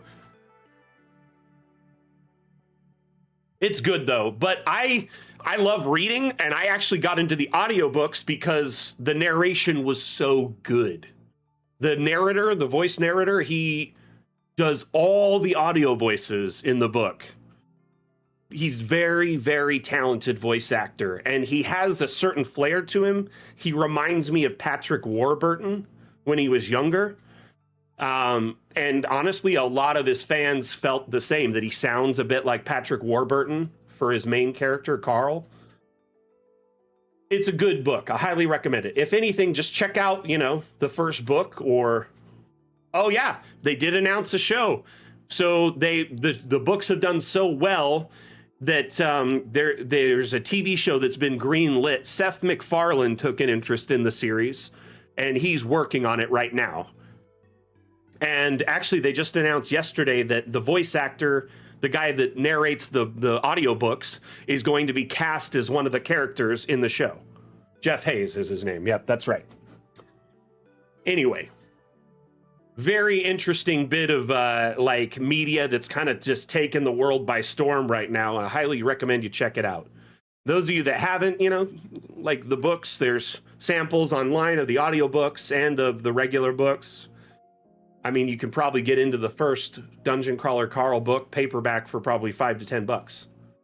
Yeah, I bought it. I pre-ordered it. So the pre-order had an option that like really drew me in. It comes with PDF copies of the books. So I bought the starter set and the advanced set for the book and the start. So it goes through like level 1 through 5 or something like that. Very excited to try it out, but it's like a TTRPG tabletop supplement. I'm not 100% certain which rule system it uses, but I spoke with my DM about it and I told him, hey, I'm getting the books. If when I get the books, would you like to take a look at them, see if it's something that maybe you could run for our table for like a one shot or on the side for like another adventure? And he said he'd take a look when we get them. They come out in November, so we'll see. Very excited about that for sure. Okay. Do we have any questions from our community that need to be answered and addressed?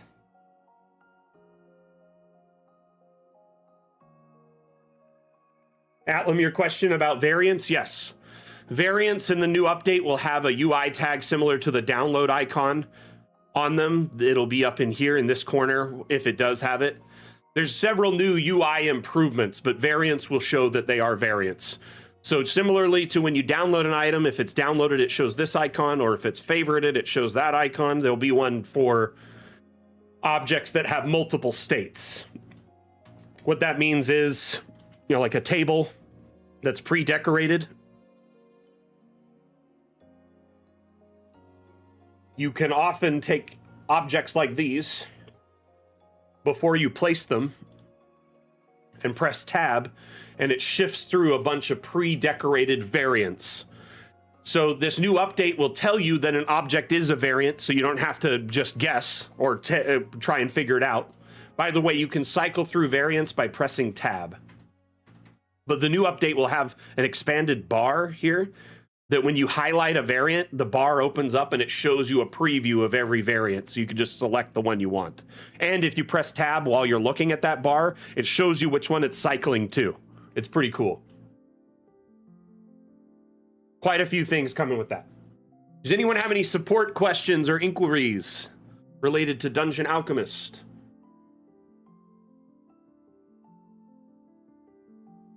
Yes, it is a great quality of life update for sure.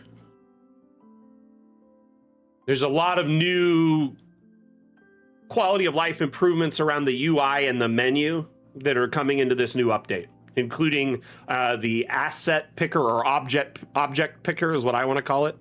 It essentially is a dropper right here, and it allows you to select any object on the map or wall, window, whatever, and it'll not only give you the exact name of it, but it'll go right to where it is in the menu. So let's say you wanted this object and you wanted to know where it is. You can find out exactly what the name of it is and where it is.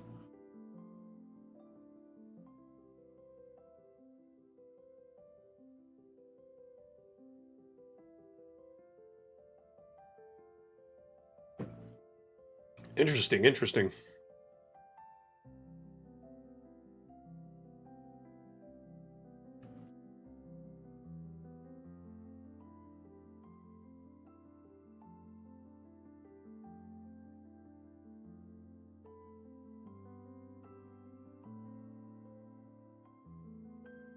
Yeah, we strive with every update to add a lot of quality of life improvements, but also, you know, updates in our object category, new, you know, hundreds of new assets and new themes in the update as well. So every new update gives a vast improvement in like function and form.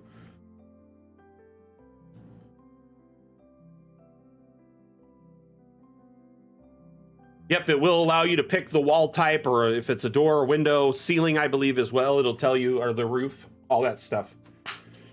Very, very cool.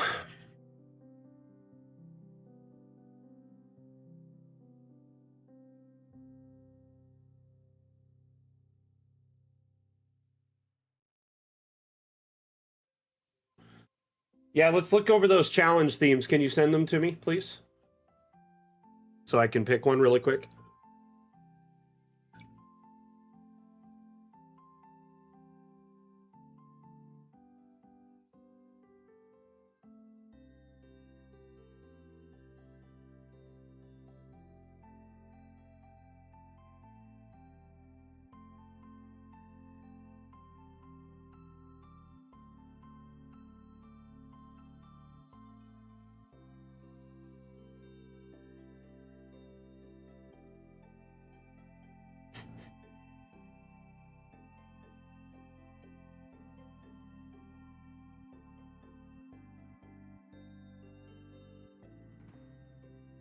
Alrighty.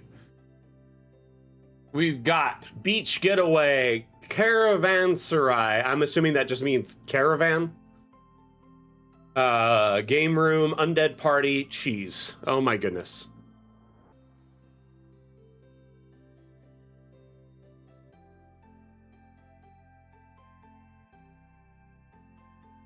Inn for caravans? Interesting. Did not know that. Learn something new every day.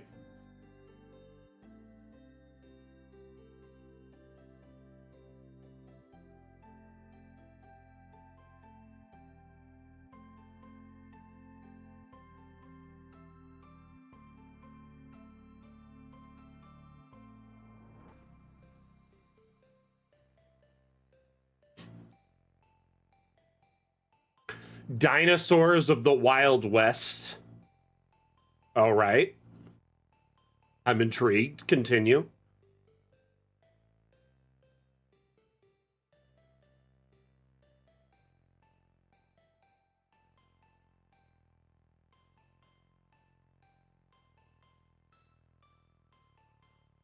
Undead cheese party. See, I try to keep the themes 1 to 2 words and simple because the more I add to it, the tighter of a lens it puts on it, and it makes it very hard for people to make a theme that is kind of open-ended. Does that make sense? So 1 to 2 word themes, and I know you're joking, Narador, but you get what I'm saying. We try to do that so it's simple and easy to kind of have a little bit of flexibility in the design. Brew was brilliant. I'm honestly surprised there wasn't more entries. It was very, very, like, open-ended.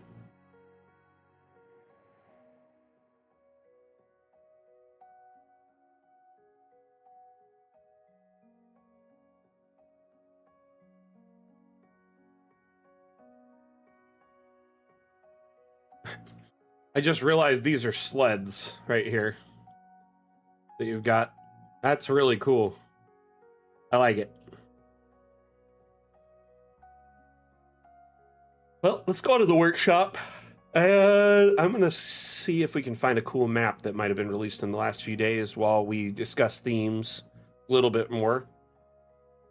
Have I done a spider lair, or has that been a theme that's been suggested? I know lair has been suggested, but I don't know about a spider lair per se.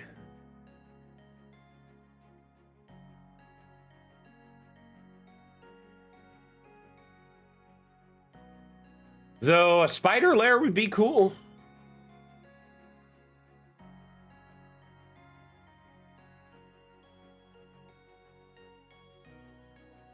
Y'all want to see a trick to make this crevasse seem super deep and dark? So, Aaron's, that's a good question. There is actually a pinned thread in our Discord that you can see all the past entries, all the winning entries. Since the beginning of our tracking the damn challenge with the Steam Workshop. What? Hold on 1 second. Trying to find the link. This link right here that I'm putting in chat. The one that's just the link, that goes to all the winners in the past. When you open the theme, when you open the map that won, often they'll say the theme in the title or in the description, because that was the rules usually. The rules kind of weren't amalgamated in the beginning of the damn challenge. It was kind of a fun thing that we did just to hang out and make maps together, right? And then the workshop got introduced and it made it easier to kind of coalesce all the entries, right? And additionally, the devs got interested in the damn challenge and they're like, hey, what can we do to support this? So we got a prize with it, and we also created a channel in the Discord to further support it. So it kind of evolved as it went. And because the workshop wasn't always around, there wasn't a place to store all these maps. But we did have a channel with some of the early maps. But this collection that I shared, if you go to it, it shows you all the maps, at least 102 maps, you know, going back quite a ways. And every theme was different, though some of them have overlapped. Like we've probably done like festival a couple of times, or tavern a couple of times, or tower a couple of times, because we tend to revisit themes that were popular. We've always got new people joining our community. Some people may not have entered the time before, or maybe someone wants to re-enter with a new tower because they've expanded their skill set and want to enter again with a new one.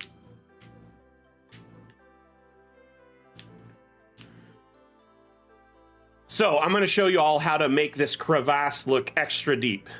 Okay, I'm going to grab an abstract object from the object menu. So you go to objects, then you go down to here, abstract, select this large customizable pane. I'm going to just set that there, and I'm going to insert a custom image into it. I have a just blank black, solid black image that I'm going to insert into this. Next, I'm going to expand this, well, disable collisions, and then expand this to roughly the map's size, okay? i.e. the ground spacing. So now at this point, I've covered pretty much most of the ground there where the crevasse would be. And then you just sink this down into the crevasse a little bit. Isn't that neat?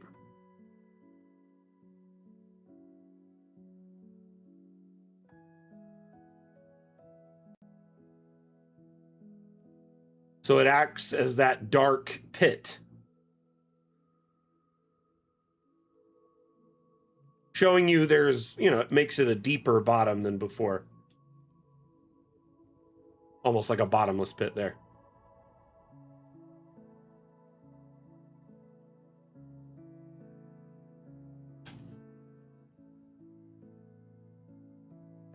So, Aaron's, that list there shows 100 different ones, you know, inn, fairy tale, castle, cottage. Pretty much all the themes are in a row in like the most recent down to the last, like the oldest. That said, any prior to that, the tracking's kind of hit or miss.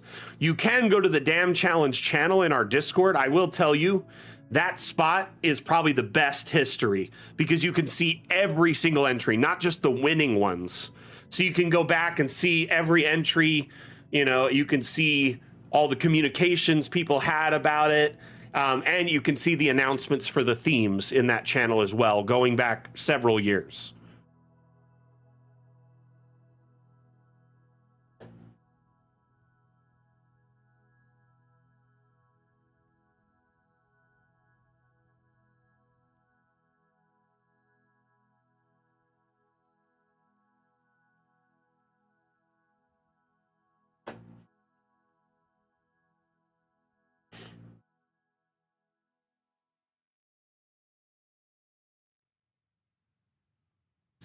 Let's see here. Ooh, high security prison.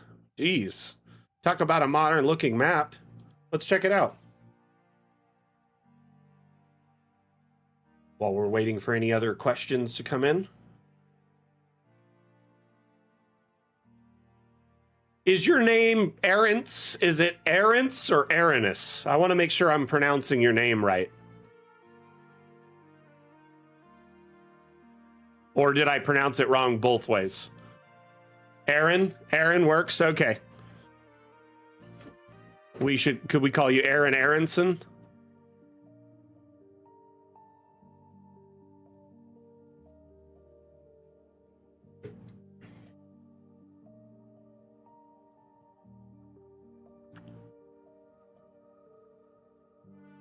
Oh, you don't want to be called Aaron?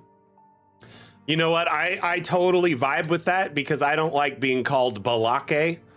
So it's cool, Aaron. It's funny because my name is actually Blake. And yes, that joke has been told to me 100 times. Balake! Is there a Balake here?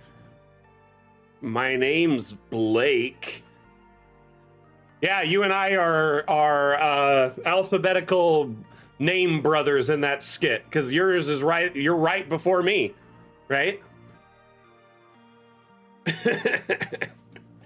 I don't think it's a curse, but yours is definitely the one that gets said the most, for sure. My name isn't all that common, so when people are like, wait, your name's Blake, like Balake? I'm like, yes, like Balake. For those wondering what we're talking about, there's a Key and Peele skit where Keegan Michael Key is like a substitute teacher who has trouble pronouncing people's names that he's reading off of the, the attendance list. So he pronounces everyone's names incorrectly. Mainly, yeah. You know what? I'm not gonna get into it too much. But it's a pretty hilarious skit.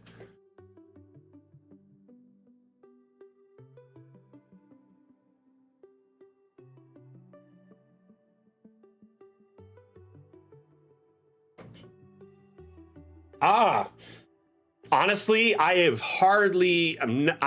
You know what? Now that I think about it, I met a few women named Erin in my life, but usually it's Erin, or like Aeryn. I've seen it like that.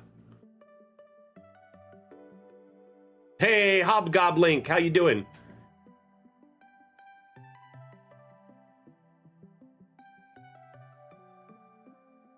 So I totally feel you, Erin.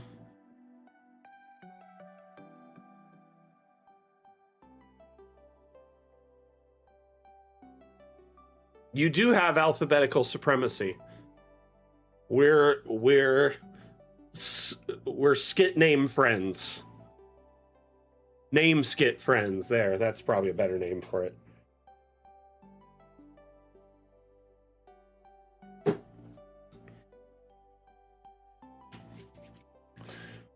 By the way, thanks again for the follow and welcome to our community. Are you relatively new to Dungeon Alchemist? Did you recently get a copy, or you had a copy for a while, or maybe you're kind of investigating, researching what we're about, trying to see if it's something worthwhile? Because while you're here, feel free to ask any questions related to Dungeon Alchemist. That's what I'm here for as the community manager.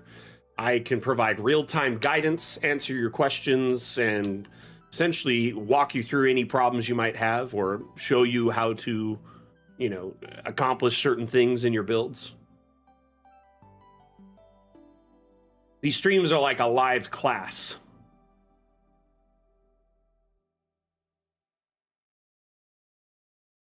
Well, I'm glad you made it. I'm actually really glad you made it. I feel that. Our schedule, we try to keep it consistent. We stream every Monday and every Saturday, right? They're on different times on those days. So Saturday is at noon Pacific till 2:30 roughly Pacific. And that may not work for everyone. Saturday is a day a lot of people have off, but also people use that day for, their chores or their hobbies, i.e. your table game that you have, your tabletop game. So I get it if you're missing, the stream for that reason. I'm glad you're able to tune in. Thank you for the follow as well. Oh, I did not even see that. That's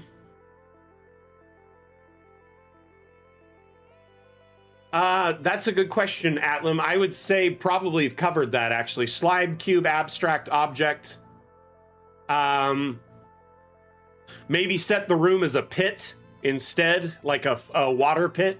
So that room is flooded with water, and that's the only room that is flooded. That's the third option I can think as. So just a pit style room for that. Aaron, dam challenges, you can make the map any shape or size you want. Realistically, how the dam challenge works is we just pick a theme and then you make a map around that theme. I don't like to keep people too restricted or in a box. It's really about your judgment call of how the theme inspires you to make a map, right? Very rarely we'll put an extra rule in the challenge where the map has to be a certain size, or you can only use stock objects instead of objects from the workshop as well. But that's a rare occurrence. And if it is the case, we'll let everyone know when that happens. So essentially, You can make the map 10 by 10. You can make 100 by 100. Doesn't matter. The only real rules are the rules pinned in the Damn Challenge channel in our Discord, which there's like 4 rules. You just have to make sure your entry is turned in on time. You have to make sure the theme of the entry is somewhere in the description.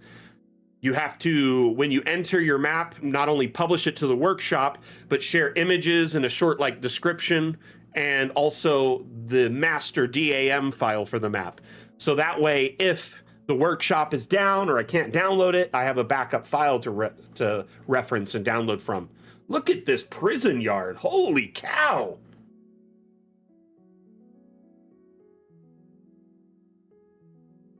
Yeah, the little map themes are quite fun. I've been thinking of doing like a stock asset dam challenge or like a small map dam challenge theme at some point in the near future. But it hasn't been a major priority for me, mainly because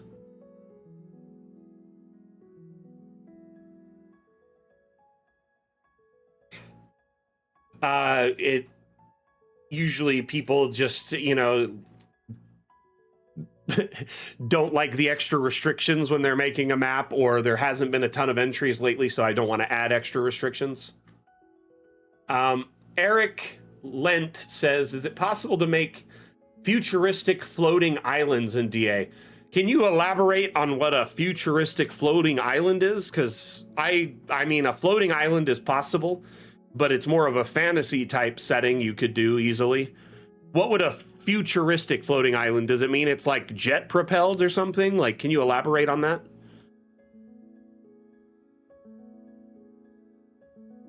When it comes to futuristic based maps or even modern maps, that's not really Dungeon Alchemist's strong suit. Like this map here, a prison, that's why I pulled it up, because it's kind of unique in a sense that not many people make modern settings or apocalyptic or even future setting maps with Dungeon Alchemist, mainly because our object set is primarily suited towards fantasy, you know, Victorian, or maybe a little bit of steampunk, little bit of Western as well. Pretty much Dungeon Alchemist's asset set and all the environments were designed around a fantasy tabletop experience, though. So that said, as you could see, it's clearly not the case, though. You can do modern and futuristic stuff with it. People in our community have made hundreds of maps that fit into like a sci-fi or a futuristic or a cyberpunk type aesthetic.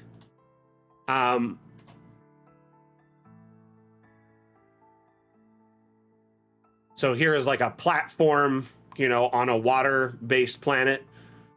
Like a platform-based type situation that's sci-fi. Eric, I hope you can hear me. Because I really want to answer your question here. I just need a little bit more information from you so I can understand what you're saying.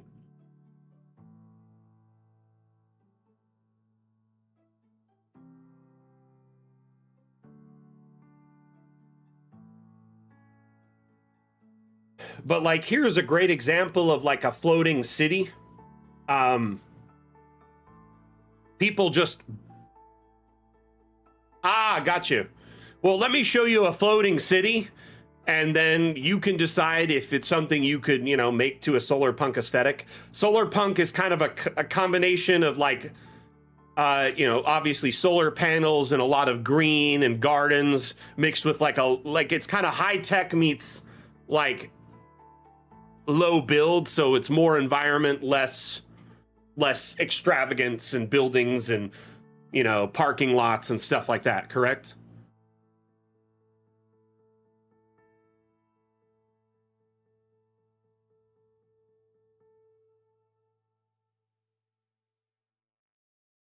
I would say right now, it's not going to be something that's going to be straightforward or easy with Dungeon Alchemist, because it is a fantasy aesthetic first. But there are several tools that we've incorporated in Dungeon Alchemist that allow our community to make maps in other settings. So we have what's called the Asset Importer. It's a 3D asset importer that you can import 3D models that are STL, FBX, or GLTF/GLB files into your own asset collection, or you can share them on the Steam Workshop. So there's Steam Workshop integration paired with this, where our community has shared, over 15,000 3D models. They vary in quality, and size. Some of them are animated, some of them are just a flat gray STL file. But as you can see, there's like solar panels and other things that are available, and some futuristic assets and other things. So people have started making modern or futuristic bases or maps using those assets. A floating city concept isn't really hard to do. What it really is you just make the city, which you could do using our, room builder and environment builder, and then you add an image as a background as like the clouds or environment that it's floating over. So in this case here, the creator used an object similarly to how I did a bit ago with that like crack in the ground, but they just put a sky backdrop in there and expanded it over the entirety of the map like this. Does that make sense? And then they lowered it below the build. If I were to just select this and delete it, it's just like a regular old village on a plain black, dark parchment map. If you add that background, now it's a floating village, right? So to that same end, I mean, if we threw a few solar panels in here and some windmills, maybe put some different walls and roofing, this could feel very solar punk just at a glance. You've already got gardens and a few things, but I will say this, it's just not our strong point. Dungeon Alchemist is fantasy first. In the future, we will offer expansions that do, assets leaning into sci-fi, cyberpunk, other things, but that's a couple years down the road. So for right now, as in a stock nature, just right out of the box, you'd probably struggle with it. But if you learn a few tricks about building and you download some assets from the workshop, yes, definitely could get into it. Here, let's look at how many assets. 16,000 assets. Let's search solar, see what we can find. Not many in the way of solar panels here, right? 1, 2, 3, 4. Let's do windmill.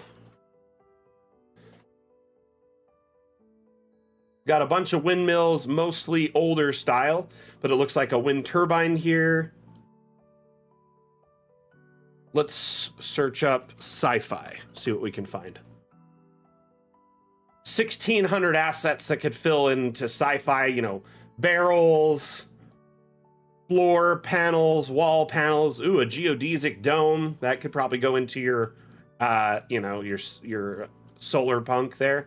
But I will say this right out of the box, probably not something that's going to be straightforward or easy. You're going to have to do a lot of by hand placement with objects to get that aesthetic with our tool currently. Yeah, no worries, Eric. I hope that answers your question to your satisfaction. And my apologies that our map maker isn't quite, finished to the point where we can cover, multiple aesthetics simultaneously with ease. When we set out to create Dungeon Alchemist, obviously fantasy dungeons was the main aesthetic, right? Though with time, things will change. And like I said, we do have some assets like these vats are like a stock asset. These work in a modern, they work in steampunk, diesel punk, probably solar punk just fine. Anyway, you have a wonderful day. And if you have any other questions, let me know. Okay, let's see here for themes.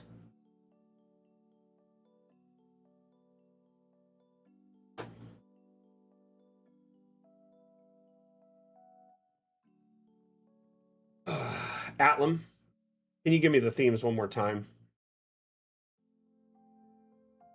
You know what? Let's do...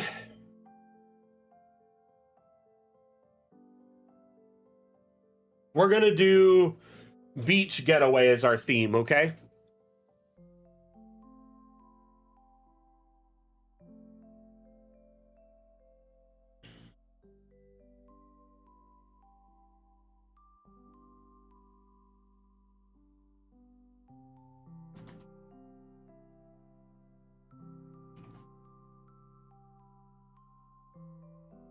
Okay, so we've got beach getaway as our theme for our next DAM challenge. Let's move on from the DAM challenge, and we've been answering questions for like the last little bit here. I'm gonna throw up, we're gonna, not throw up, I'm gonna throw up a new theme really quick for the stream here. We're gonna switch over to our feature segment because there's not much time left. We're gonna skip over our asset segment for the day and cover the feature segment. So, today we're gonna talk about autosave and how to properly configure autosave. So, autosaves, many of you are familiar with the feature, the function, and how it works normally. A lot of people get experience with autosaves from like video games, typically. That is like the main place people get experience with it. Others, you know, use a software utility or tool with work or at home, and some of those have autosave or auto backup features, right? More often than not, that's usually how people have experience with those types of features. So moving into that, okay, or moving on from that, Dungeon Alchemist offers autosave, but you need to remember Dungeon Alchemist isn't a video game. It's more like a tool. It's a map-making tool and immersion utility. So the autosave function, while it's very useful, it has a few things that you need to do first. So first off, in order to activate autosave, you can go to File and Settings. I'm going to turn on the mouse highlighter here. Once you're in Settings, you go to Autosave. And from here, you can set an autosave interval, anywhere between 1 minute and 60 minutes, okay? 1, 5, 15, 30, and 60-minute intervals, okay? I personally like 5 minutes. Some people do longer, some people do shorter. I used to do 1 minute, but I got kind of sick of it because on occasion when I'm making a map and streaming, I'll stop and talk for a second, and I'll on occasion talk longer than a minute, and what if I needed to go back? My autosave has already overwritten it. So on occasion, 5 minutes usually works better for me. So I decided to opt for that. You can find an interval that works good for your workflow. Remember, when the autosave activates or it's on, it's going to help you in the long run, but you need to do one thing for autosave to activate. Not only do you need to, you know, set an interval and enable autosave and save the changes, but until you save a map one time on your computer, i.e. the master save on your computer, there will not be an autosave created for that map. So if you create a new map, right, and generate a new map and start working on it, and you spend an hour working on the map, the autosave is off by default. There's a reason for that. Mainly because Dungeon Alchemist requires you to save a map for any of your work to be saved. If you work on a map for an hour and it still says untitled, that means you haven't saved it once, right? Similar to like Photoshop. If you do a bunch of work on a photo, all the work isn't saved until you go to File, Save, right? That first time. Autosave with Dungeon Alchemist, the first time you save it physically, triggers autosave from there on out. So how it works, create a new map. What I usually do when I'm creating a new map, as soon as I start the new map, I go to File, Save As, and I'll give the map a name. My new map, right? I'm going to put this map in my DAM repository. I'm going to put it in a new folder just to show you. My new map, okay? Gonna put it in this folder and I'm gonna save it. Now it's got a name. Once your map has been saved one time, i.e. named, the thing you should do as soon as you open your new map, every time you open a new map, give it a name, right?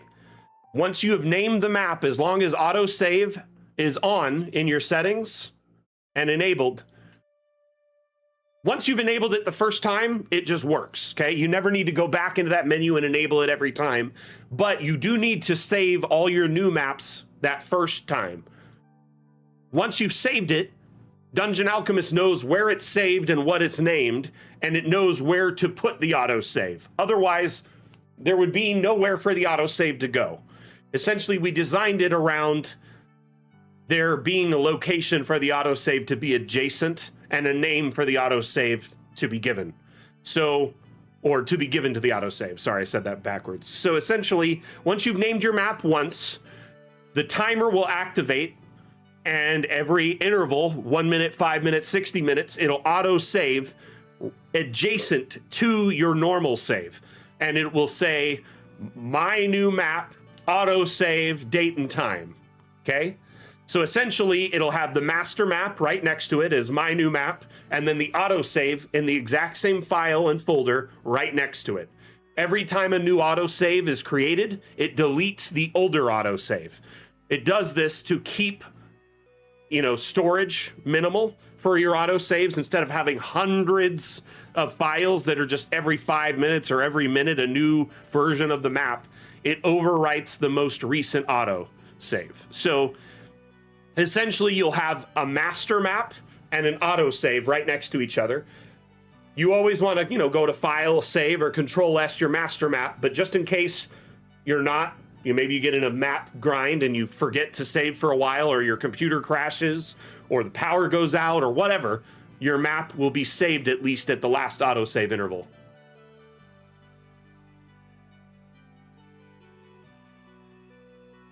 So, sorry for the confusion. It's a little bit different than some autosaves like video games that you're used to. So just simply go to File, Settings, Autosave. Set an interval, enable it, save it. Next, whenever you open a new map and create a new map, the first thing you should do after you've generated that new map is save it. Give it a name, give it a location to be saved as, so you don't work on it for an hour and lose all your work, okay? Trust me on this. So as soon as you start a new map, save it, then start working on it. That said, our autosave is a little confusing. I do think the devs should put a note in here that says autosave will not trigger until your map has been saved manually the first time, or something like that. Like a little notice, letting people know. But overall, though, I think it's pretty straightforward, pretty easy. And yeah, I know plenty of us have been working on our maps and either forgotten to save. How many times have you looked up and seen untitled map after grinding for like 2 hours on your build? I've done it many times. I'm guilty, okay? I also forget to save sometimes in the middle of my builds. So autosave takes a lot of the guesswork out of it. DG, I'm glad that helps you.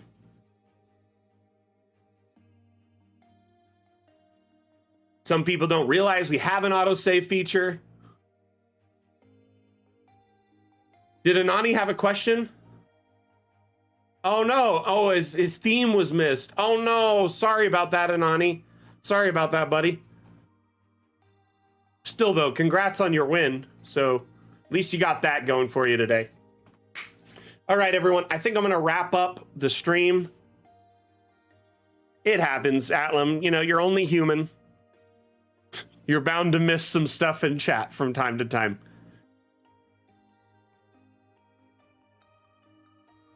Alrighty. Hey, thank you everyone for hanging out. Special shout out to Atlam for being an absolute star mod. And shout out to Nerador for just schooling me on Lord of the Rings today. Belle, you have a wonderful weekend. You and the mother cluckers, enjoy yourselves. Anani, congratulations on your Dam Challenge win. And thank you to everyone that entered the Dam Challenge. I appreciate each and every one of you. You could keep driving this contest and this community initiative. Without your help, the Dam Challenge would be nothing. So thank you so much. Speaking of Dam Challenge, excuse me. Holy cow. I was fighting a cough there. So, the Dam Challenge theme is Beach Getaway. Using Beach Getaway as inspiration, make a map of any shape or size, right? And submit that map to the Dam Challenge channel that is in our Discord, our official Dungeon Alchemist Discord. Make sure you follow the rules that are pinned at the top of that channel. You can check the pins and see all the stuff on that channel. As long as you follow the rules for the dam challenge and submit your entry before the deadline, you'll be entered automatically and have a chance to win. I'll judge your maps the day of the dam challenge and pick a winner. The winning map will be featured first, be highlighted in our weekly newsletter, the Cartomancer Chronicles, and the winner gets a $10 Hero Forge gift card, okay? So if you're interested in the dam challenge, whether it's to challenge yourself or maybe you want to flex your map maker muscle against the cartographer community, show the others out there what you're made of. Maybe you just like making maps and want to have fun, or maybe a chance to win that gift card. Honestly, I do see the dam challenge the best way to win is to just enter. The more times you enter, the better chance you have to win. You know what I mean? So for those of you that are wondering, hey, I've entered a few times, I've never won. The more you enter, the better chance you have to win. That's a straight up numbers game, because not everyone can enter every 2 weeks. So eventually you're gonna just either have the absolute best entry or luck out. I'm just kidding. Honestly, I always try to highlight really, really amazing entries the best I can. That said, I hope y'all take the next 2 weeks, think of a cool beach getaway map, and submit it before the deadline, which is August 7th, end of day. So you have between now and end of day, that is 11:59 p.m., 23:59 if you're on a 24-hour clock, on Friday the 7th, to submit your entry for the Dam Challenge to the Dam Challenge channel and follow the rules pinned. So thank you everyone for hanging out. Appreciate you so very, very much. Again, my name is Mac, the community manager for Dungeon Alchemist. We are going to run a quick Dungeon Alchemist themed ad and then wrap up the stream. Appreciate you all so very much for being here. But we'll see you next time I give a damn, all right? Mac out. Bye. Go ahead and mute the music here. But can it handle curves? But can it handle curves? But can it handle curves? But can it handle curves? Dungeon Alchemist, the AI-powered map-making application for role-playing games, now comes with both round and diagonal walls. Create amazing professional maps for your players in seconds. Get it now on the Steam store. Hey everyone, thank you for being here. See you next time. Mac out. Hey Anani, yeah, sorry we missed your theme there. I'm gonna reach out to you after the stream at some point in the next couple of days, okay buddy? Talk to you later. Bye. Mac out.